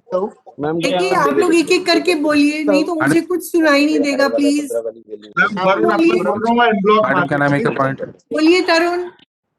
Madam can I make a point? Ma'am Varun बोल रहा हूँ एंड तरुण बोल रहे हैं, वरुण बोल रहे हैं, एक जना बोलिए, वरुण एक जना बोलिए। मैडम कैन, मैडम पहले तो मैं आपको बहुत प्लीज आई रिक्वेस्ट यू। और लो में तो इतना भी नहीं आएगा। Ma'am we thank you for your, मतलब मेरे हिसाब से less than ma'am we thank you for your efforts for bringing out MPD 2041, but there are many provisions of MPD 2021 which are still pending and have not been complied with. Without implementation of MPD 2021 provisions, the effort to bring out the master plan will be a failure, ma'am. और आपने एक amendment जारी की थी 21 जून 2018 में in respect to LSCs in Delhi. Even after lapse of 3 years वो implement नहीं हुई है। No building in any LSC has been desealed by implementing that by the implementing authority, that is MCD. Ma'am, उसके बाद mixed land use should be discouraged in MPD 2041. Mixed land use results in degrading of livable residential areas and creates nuisance to public at large. Dedicated commercial areas such as LSC, CC, CSC should be promoted, and a minimum FAR of 500 with 100% plot coverage should be granted, approved, resulting in creation of more commercial spaces to fulfill increased commercial demand to the city, keeping in mind the population which has grown since 1962. Ma'am, basement use in LSC should be as per BBL 83 and not mixed land provision. Markets such as LSC, CSC, CC should be made fire compliant, and no individual buildings can do so. In old buildings, new fire norms cannot be implemented. We request there are parks in all the LSC markets. We should try to cater it from there instead of putting burden on each and every building, which is not possible. So these are some requests, ma'am, if this can be looked for. Okay, thank you. Hello, Please. hello. Hello. Praveen जी बोलिए। प्रवीण जी hello. देखिए ma'am, GDA policy को लेकर मैं एक बात confirm कर देना चाहता हूं कि कहीं पर भी बड़े रोड्स के लिए जगह नहीं है, इसलिए 18 metre road should be consider zonal roads.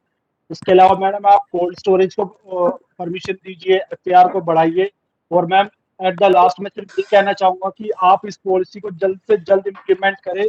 यहाँ पर लोगों के पास रोजगार नहीं है, पेंडेमिक की वजह से सारे काम धंधे बंद हो गए हैं, खेती चौपट होती जा रही है, और इसको जल्द से जल्द इम्प्लीमेंट करना ही एक सॉल्यूशन रह गया है। Thank you very much. हमारे भाई भूपेंद्र प्रधान सारी बातें कह चुके हैं, वो आपसे मिलते भी है, लेकिन आप इम्प्लीमेंट नहीं करते। हमने ढासा गांव में पंचायत करके फैसला कर रखा है कि आप तुरंत से तुरंत इसको इम्प्लीमेंट करें। Thank you very much. Madam, can I make a point? Yeah, please do. My name is Hemant, and Hemant बोलिए। I want to make a point on a plotted housing development. Hemant बोलिए। Your voice is not coming. It's very slow. Madam, मेरे को plotted housing पे comment करना है। Table number 22.6, इसके अंदर madam एक क्लॉज है जो 21 से ही चल रहा है। 100% ground coverage and 350 FAR is permissible to be regularised for existing structures as on अपना 22/9/2006। जो मैडम इसके अंदर साइज दिया गया प्लॉट का, दैट इज 100 to 175। जो ओरिजिनल साइज है दैट इज 100 to 250। तो मैडम ये जो डिस्पैरिटी है, इससे बहुत कंफ्यूजन क्रिएट होगा, और जो विजुअली जो अपीयरेंस है वो सही नहीं होगा। Same is the thing with sub division of it is not permitted, but however two buildings can be constructed. Madam ये थोड़ा कॉन्ट्रडिक्टरी है।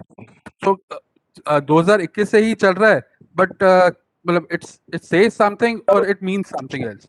अच्छा, इसके लिए मैडम एक सजेशन ये है कि जो common FAR and common ground coverage for the street as whole shall be made, तो चाहे छोटा प्लॉट रह जाए चाहे बड़ा प्लॉट रह जाए, तो वही मिले। तो एक विजुअली जो है मैडम एक सिंक्रोनाइज्ड अपीयरेंस आएगी। That is the point. Thank you. Ankush बोला। मैम यूईआर पे काम कब स्टार्ट होगा? मेरा क्वेश्चन है मैम, मास्टर प्लान का मैंडेट नहीं है, प्रोजेक्ट वर्क है। प्लीज इस समय मैं उस पर जवाब नहीं दे पाऊंगी। नेक्स्ट कौन बोलना चाहता है? मेरा दूसरा क्वेश्चन ये है, दिनेश मदान बोलिए। हाँ जी मैडम, मैं ये कहना चाहता हूँ कि वैसे तो बहुत मेरे से पहले कुछ लोगों ने इसके ऊपर पॉइंट उठाया है कि जो ड्राफ्ट 2041 है, ये इसका तभी यूजफुल है जब आप 2021 को फुल्ली इम्प्लीमेंट कर पाएंगे, क्योंकि 2021 ही इम्प्लीमेंटेशन जो आपकी 2018 की अमेंडमेंट या कितनी अमेंडमेंट आई हैं, उनमें से कोई भी MCD जो कि आपकी इम्प्लीमेंटिंग अथॉरिटी है, जो उसको चाहिए कि जो MPD है वो एज अ गाइड बुक हो, मगर वो उसको चीट बुक इस्तेमाल करते हैं। कि जो चीजें उनको इम्प्लीमेंट करनी है वो इसमें देखते हैं, भैया नहीं है तो कर दो, और इसमें कोई प्रॉब्लम नहीं आ रही तो रहने दो, मगर वो एज इन अ टोटो नहीं करते हैं। And secondly I would like to say on this thing, somebody is repeating what I'm saying. अच्छा, ऐसा है कि LSC जो है MPD 1962 से है, और this was reformed by in 2001. ये शॉप कम रेजिडेंस कॉम्प्लेक्स बीच में आया कब, कौन से जोनल प्लान में ये दिखाया गया? आई थिंक ऐसा कुछ नहीं हुआ। तो ये यहाँ तो किसी जोनल प्लान में आता हो तब तो बात समझ में आती है। आई थिंक किसी जोनल प्लान में शॉप कम रेजिडेंस नहीं था। ये किसने क्रिएट किया, कैसे किया, और उसी पर लड़ रहे हैं। It was not there in 62. Another point I would like to take up with you, madam, is that you have made some amendments in the 15.7.1 in December 2019 in other activities, in the other activities allowed. उसमें एक point है stockist and dealers of medicine and drugs. ये आपने ही 2019 में 21/12/2019 को point लेकर आए, और यही जो है आज की तारीख में 22.17.6 के अंदर वही पॉइंट गायब कर दिया और दूसरे ऐड कर दिए। तो there has been no relief for the chemist and druggist in this city. Vinod, So this is what I would like to say here, madam. Thank you, we'll take care. I would like you to Prakash note Gupta what ji I have बोलिए। done. Hello madam. Madam I will appreciate ये जो आज का madam presentation मैं निलेश जी ने मनीष बहुत ही कुमार बोल amazing रहा हूँ। मैं रानीखेड़ा करके गांव से बोल बोलिए रहा हूँ। प्लीज, लेकिन एक एक करके बोलिए। प्रॉब्लम जो दो चार है वो मेरा ये कहना है कि जो एमपीडी 2021 इम्प्लीमेंट नहीं हुआ, जैसे इसमें आपने बताया कि हमने टारगेट सेट कर दिए हैं, केपीआईज बना दिए हैं, इसी तरीके से अगर हम इवैल्यूएट करें 2021 में क्या क्या रह गया, उसके कारण क्या है। मेरी एक छोटी सी सबमिशन है कि आपका जो टॉप डाउन अप्रोच है ये तो बहुत अच्छी है, लेकिन बॉटम अप अप्रोच जब कोई अपने इम्प्लीमेंटेशन की बात करें वो बिल्कुल मिसिंग है। तो कहीं ना कहीं पर आपको देखना पड़ेगा ग्राउंड पर जो काम हो रहा है उसमें प्रॉपर ट्रेनिंग या कनेक्टिविटी या क्लैरिटी नहीं होने की वजह से ये प्रॉब्लम है कि मास्टर प्लान की प्लानिंग हो जाएगी और इम्प्लीमेंटेशन नहीं होने से गैप बना रहेगा।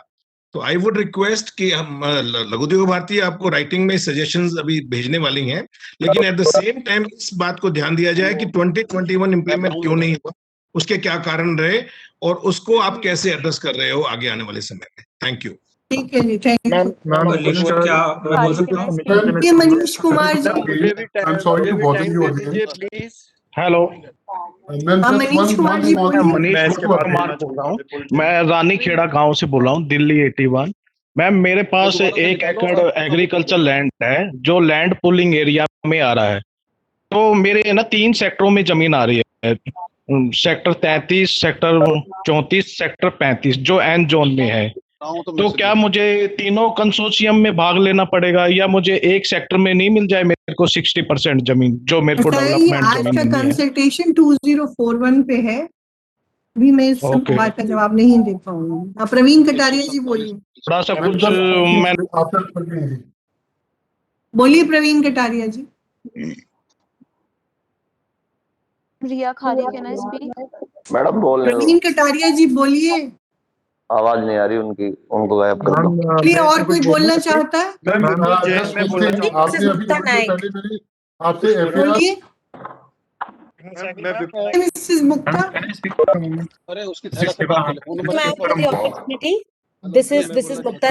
Good evening, ma'am. This is Vishal. My name, Mr. Vishal. Wait a minute. My name will take me just 2 minutes. Ma'am, in 7, really appreciate the opportunity in this consultation. I just wanted to point out that 7.6 में जहाँ पे झुग्गी झोपड़ी clusters की बात की है, वहाँ पे रीजनरेशन के साथ एरिया बेस्ड डेवलपमेंट की भी बात की गई है, लेकिन ये डीसीएन से बिल्कुल डीसीएन में कोई मेंशन नहीं है इसका. So I just wanted to bring to notice that ISSR is the only way of dealing with JJCs. We, maybe an issue. We know that PMAY में ISSR का बहुत बड़ा अपटेक नहीं रहा है. तो अगर ISSR नहीं हो पाया दिल्ली में, तो और कोई modality of redevelopment या regeneration है नहीं JJCs के लिए. So just wanted to bring that to your attention. We will submit detailed comments. Thank you. Thank you. Ma'am can I बोलना speak? चाहूंगा रिया विपुल जैन बोलिए. मैम बिल्कुल श्री बोलिए. मैम 22.17.6 नॉर्म्स बताता है non residential use in residential areas. उसमें ma'am आपने लिखवाया है इसमें 3 types of non residential activities are permitted, but वो सिर्फ 2 ही डिफाइन करती है, professional activity and other activity. Retail shop and offices का पूरा चैप्टर ही इसमें ओमिट कर दिया गया है. जो 2021 के अंदर एक बेस बनाया था 15 चैप्टर के अंदर मिक्स्ड लैंड यूज रेगुलेशन का, वो आपने इस पूरे के पूरे 2041 के अंदर पूरा का पूरा ही मैम डिसअपीयर कर दिया. It is totally omitted. तो जो स्ट्रीट्स, जो स्ट्रेचेस, जो रोड्स ऑलरेडी नोटिफाइड हो चुके हैं मिक्स्ड लैंड यूज में या कमर्शियल के अंदर, जो लेफ्ट ओवर प्लॉट्स हैं, जो वहाँ पे काम जो भी रेजिडेंशियल कैरेक्टर में है, वो कल को अगर कन्वर्ट करना चाहते हैं अपने आप को कमर्शियल में, तो आप उसको भी अलाउ नहीं कर रहे हैं इस मास्टर प्लान के अंदर जो आपने प्रोविजंस दी हैं. बिकॉज ये डीडीए की नाकामी थी कि वो प्रॉपर कमर्शलाइजेशन नहीं कर पाई, कमर्शियल हब्स नहीं बना पाई, तभी लोगों ने अपने घरों के अंदर कमर्शियल एक्टिविटीज शुरू करी, जिसके लिए 2021 का प्राविधान आया और उसमें कन्वर्जन चार्जेस, पार्किंग चार्जेस लेके आपने उसको कन्वर्ट किया. अब जो एक प्लॉट रह गया है, अगर वो भी करना चाहता है उसको कन्वर्ट, तो उसमें मैम दिक्कत नहीं होनी चाहिए इसके अंदर. और आप अब नेक्स्ट जो कर रहे हैं वो रिटेल शॉप्स के लिए 24 मीटर्स एंड अबव पे कर रहे हैं. वो तो बड़े प्लॉट्स हैं मैम, वहां तो सब कुछ हो ही सकता है. जो लोग अफोर्ड नहीं कर सकते कमर्शियल एरिया में जाके, वो अपने घरों के अंदर अपना काम करने के लिए सक्षम है, उनको भी आप नहीं काम करने देंगे मैम इस 2041 के मास्टर प्लान के प्रावधान के साथ. मेरा ये सबमिशन है कि छोटी रोड्स के ऊपर भी अलाउ किया जाना चाहिए, चाहे वो स्मॉल शॉप्स के रूप में किया जाए, चाहे वो किसी चीज में, क्योंकि आप प्रोफेशनल एक्टिविटीज को अलाउ कर रहे हैं, अदर एक्टिविटीज को अलाउ कर रहे हैं. उनके पास क्लाइंट्स आने हैं, सीएस के पास क्लाइंट्स आने हैं, लॉयर्स के पास क्लाइंट्स आने हैं, हमारे पास कस्टमर आने हैं. हम छोटे व्यापारी हैं. इस पैंडेमिक के अंदर अगर किसी ने अगर दिल्ली को बचाया है, कोई छोटे व्यापारी ने बचाया है, जो नेबरहुड शॉप्स थी उन्होंने बचाया है. सारे मॉल्स बंद थे, सारी एलएससीज बंद थी, सारी कमर्शियल कॉम्प्लेक्सेस बंद थे. ये छोटी दुकान थी जहाँ पे लोग पहुंच पाए और जरूरतों का सामान ले पाए और दिल्ली को इस लॉकडाउन के समय के अंदर लोगों को बचा पाए. तो मैम प्लीज ये छोटे व्यापारियों को प्लीज हित में रख के ये मास्टर प्लान 2041 को रिटेल शॉप्स का चैप्टर रखा जाए ma'am. Thank you. Good evening, ma'am. This is Vishal Ori from LSC Federation of Delhi. I want to bring up a couple of pointers that we've noticed in your development control norms. जो आपने norms दिए हैं, table 22.20, ground coverage is 50 and FAR is 100. Ma'am ये single plot का नहीं होता है, ये कॉम्पोजिट स्कीम का होता है. इसमें आप ये वर्ड कॉम्पोजिट स्कीम लिखना भूल गए. In the same time you have LSCs में और मार्केटों में पहले कभी भी इंडिविजुअल प्लॉट का एफएआर नहीं होता था. ये पहली बार 21 में 21 जून 2018 में लाया गया. उसमें भी आपने एक रेजिडेंशियल नॉर्म दिया है. ये रेजिडेंशियल नॉर्म आप का देना ही सारी जड़ है, सारी प्रॉब्लम जड़ है जो एमसीडी आज हमारे ऊपर कर रही है. तो पहली बात है कि अगर जब आपने इंडिविजुअल प्लॉट का दे ही दिया, तो एक जो कॉम्पोजिट स्कीम में आप लेके दे रहे हैं टेबल में, इसमें इंडिविजुअल प्लॉट का भी दिया जाए.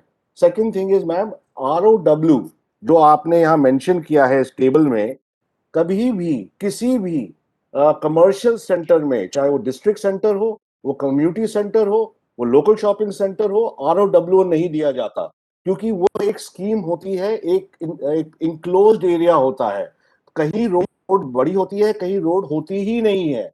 आप किसी भी डीडीए के मार्केट में चले जाएं, आप देखेंगे कि road there, none of those plots are facing any roads. So therefore you're writing ROW in this table, it itself is wrong. This was used for mixed land people and for development of houses. So therefore this should be removed from here. The second part is, ma'am, which is again the most vital thing, and which we'll have to revisit in 2041. In 62 master plan, the word or the nomenclature house और shop come residence does not exist, किस zonal plan में आपने इसको दिखाया है? हमें एक किसी भी एक जोनल प्लान पर दिखा दे। आपने हमेशा, चाहे वो 62 का मास्टर प्लान हो, उसमें आपने दिखाया है कि शॉप कम रेजिडेंस है नहीं, उसमें आपने हमें लोकल शॉपिंग सेंटर दिखाया है। आपने 2001 के जोनल प्लान में हमें लोकल शॉपिंग सेंटर दिखाया है। तो सडनली ये आप यूज करते हैं वर्ड लेटर, आप यूज करते हैं word designated. We are not designated.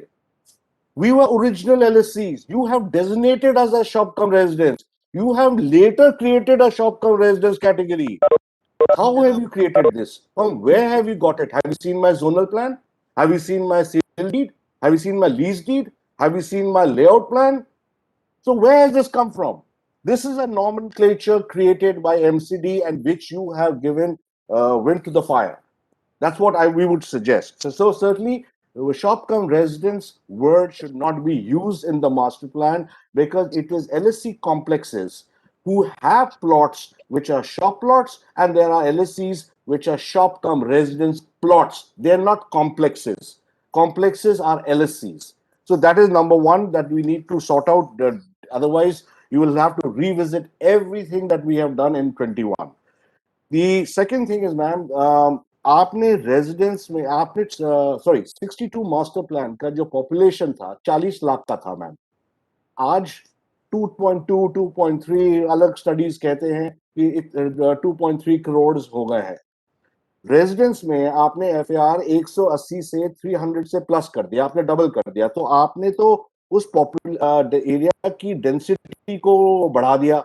जब आपने उस एरिया का डेंसिटी को बढ़ा दिया तो बैलेंस करने के लिए उस मार्केट, जो कॉलोनी की मार्केट है, क्या उसकी भी आपने एफएआर बढ़ाई?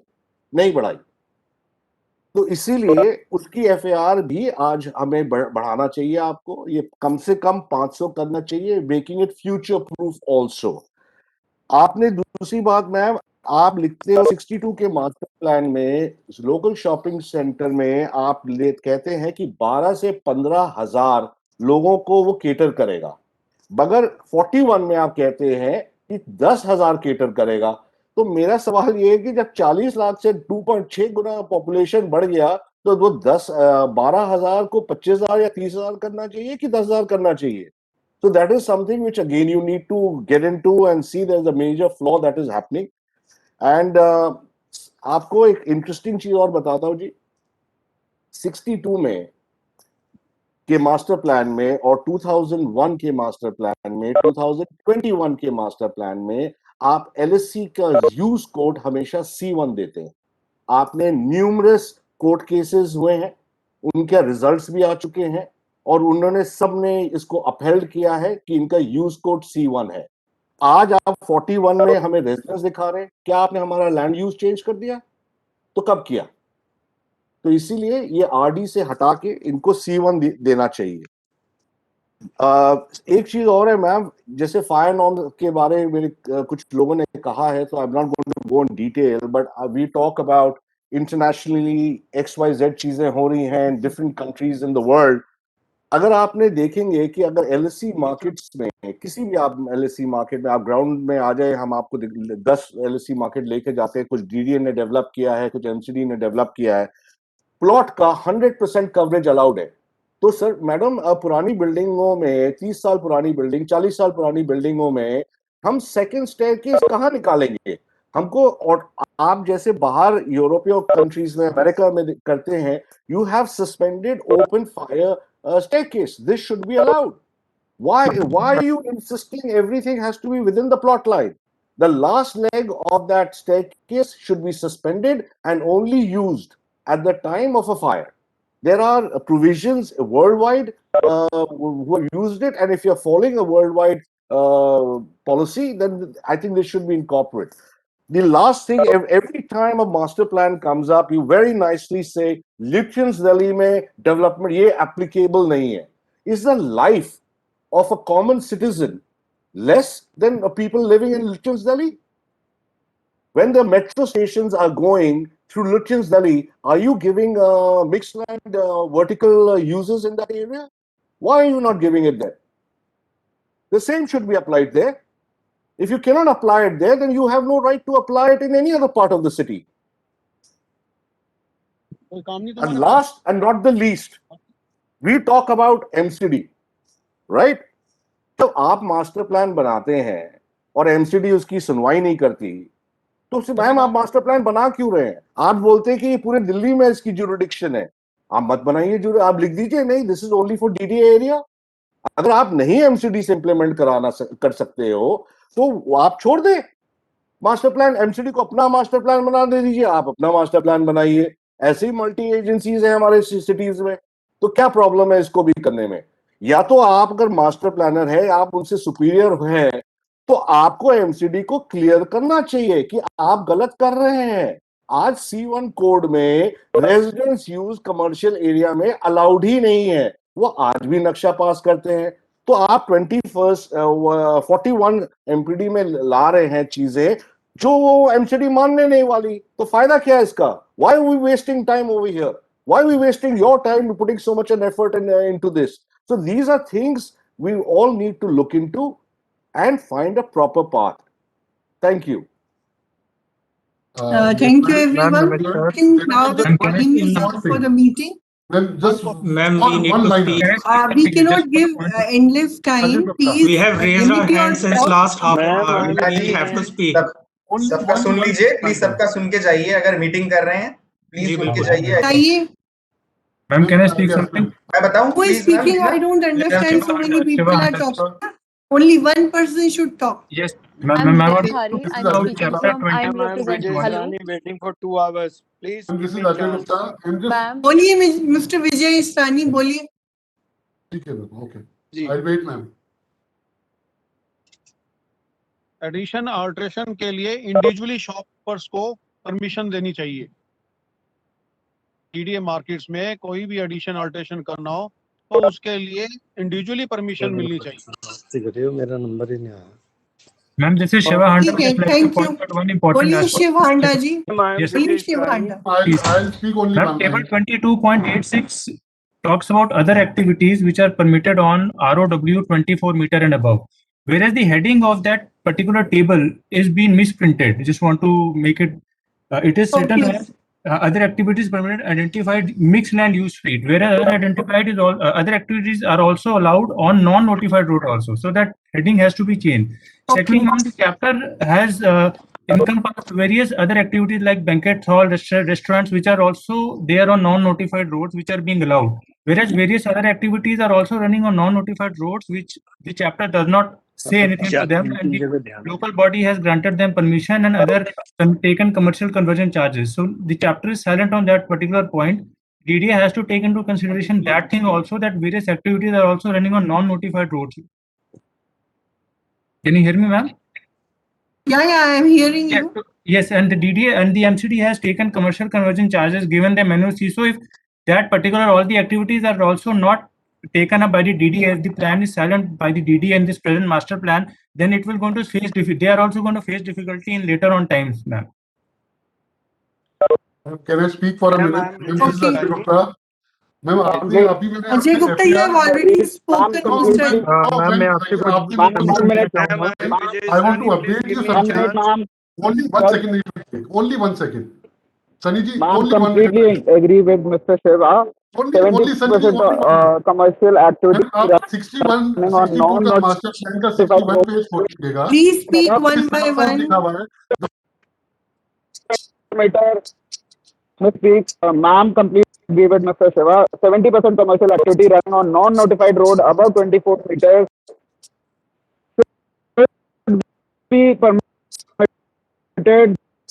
They should be granted should be identified in the.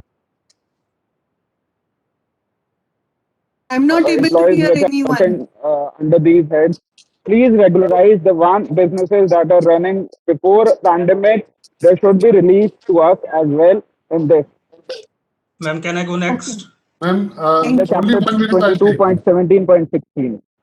Only 1 minute. Hey, ji, you will be given half a minute. Please speak fast. Ma'am, as per 62 master plan at page 61, it is clearly mentioned that the provision below apply to retail, commercial and service industry area, which should be worked out on a comprehensive scheme. The coverage is not for is for whole area, not for plots. तो आपने जो मेरे को बात बताई थी कि 40% 100 metre का 40 मीटर ही कवर कर सकता हूँ, that was totally incorrect. And आप ही का मास्टर प्लान है 62, which is considered to be your Bible. उसका page 61, please go through that. Thank you so much. ठीक है, thank you. Can I go next? Mr. Vijay Srani, Vipul Jain. Vijay Srani, Meenu ma'am एक point मुझे जोड़ना विपुल था, जैन बस ma'am. मेरा 30 second Mr. Vijay Srani first. Yes, ma'am. नहीं, विजय I am- Sarani जी बोलेंगे पहले। I am Vijay कोई Srani. अरविंद जी। विपुल को। I am a हाँ, vice Mr. Vijay president of Srani. Green Park Market, and I request you to please make the 2041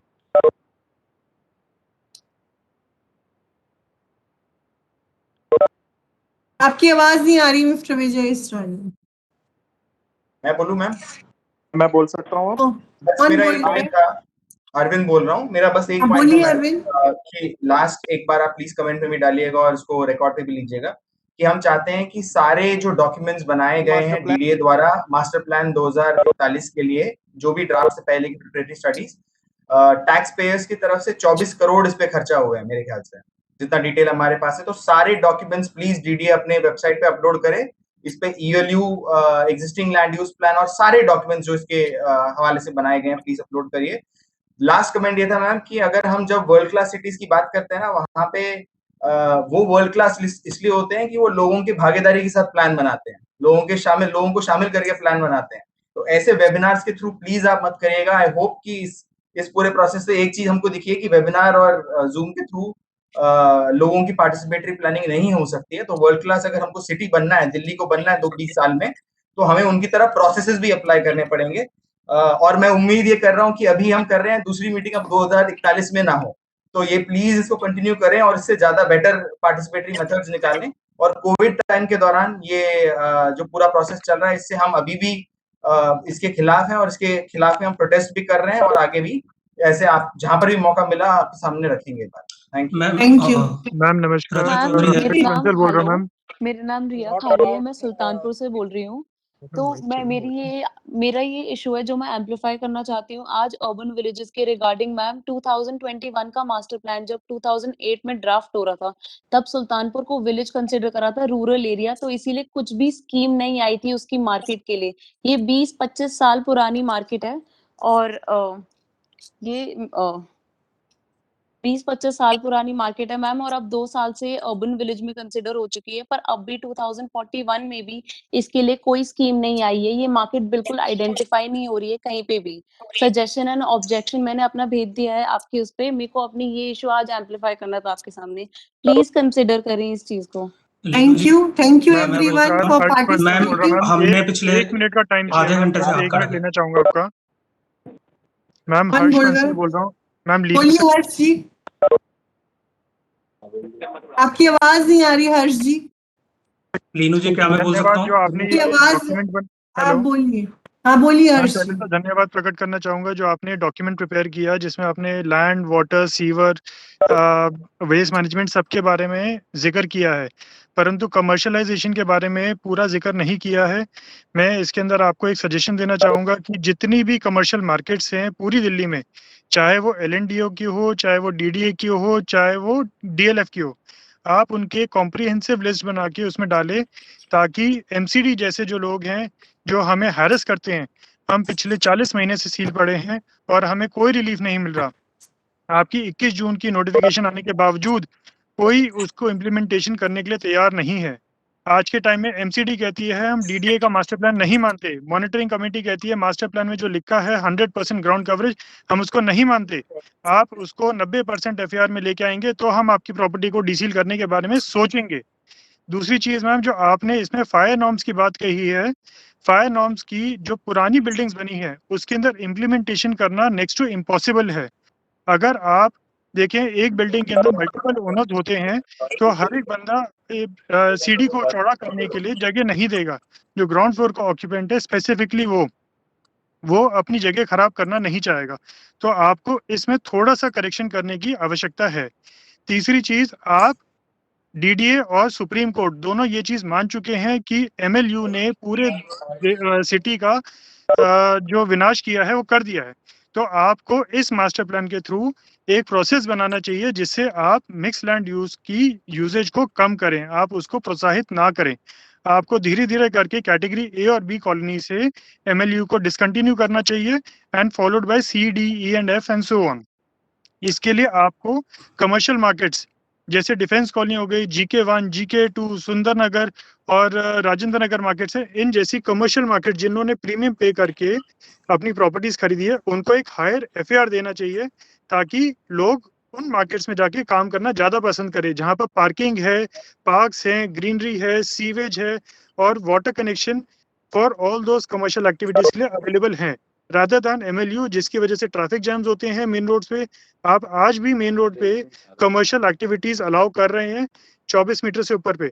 तो अगर आप वहां पर कमर्शियल एक्टिविटी अलाउ करते हैं, वहां पर पार्किंग की सुविधा नहीं है जिस वजह से ट्रैफिक जैम्स लगते हैं और एयर पॉल्यूशन बढ़ता है, इन्वायरमेंटल हैजर्ड होता है, वो पब्लिक सर्विसेज और एमिनिटीज को एक्सप्लॉइट करते हैं जिस वजह से सारा का सारा पूरी दिल्ली की व्यवस्था अस्त व्यस्त हो जाती है। यही बात करनी थी मैम। लीनू जी क्या मैं बोल सकता हूँ? मैम विजय सरानी बोलिए रजत जी।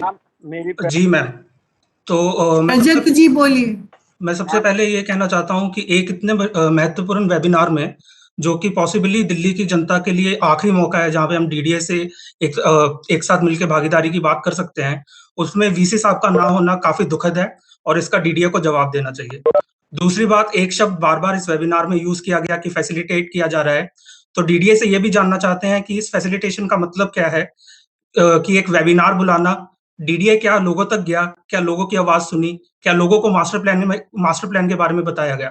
तीसरी बात, जिस प्लान को बनाने के लिए डीडीए को 24 करोड़ रुपया लगा और इतना समय लगा, उस प्लान को पढ़ के समझ के और उसके ऊपर ऑब्जेक्शंस देने के लिए दिल्ली की जनता को सिर्फ 45 दिन दिए गए।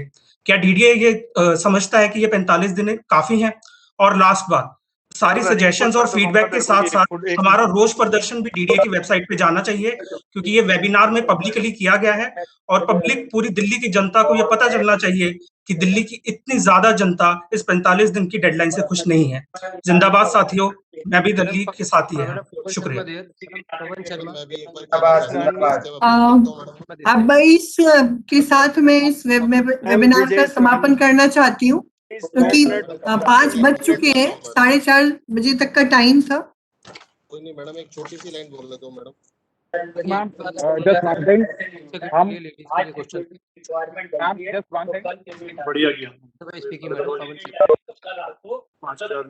तो अब मैंने सबको सुन लिया है, आप लोग अपनी ऑब्जेक्शन सजेशन सब लोग दे दें 23 तारीख तक, और जो आपके विचार प्रस्तुत किए हैं उनको हम लोग कंसिडरेबली सूटेबली एड्रेस करेंगे महायोजना में और कोशिश करेंगे कि आप लोगों की प्रॉब्लम्स को सुलझा पाए। तो इसके साथ ही मैं आप सबका धन्यवाद देती हूँ और आपसे विदा चाहूँ।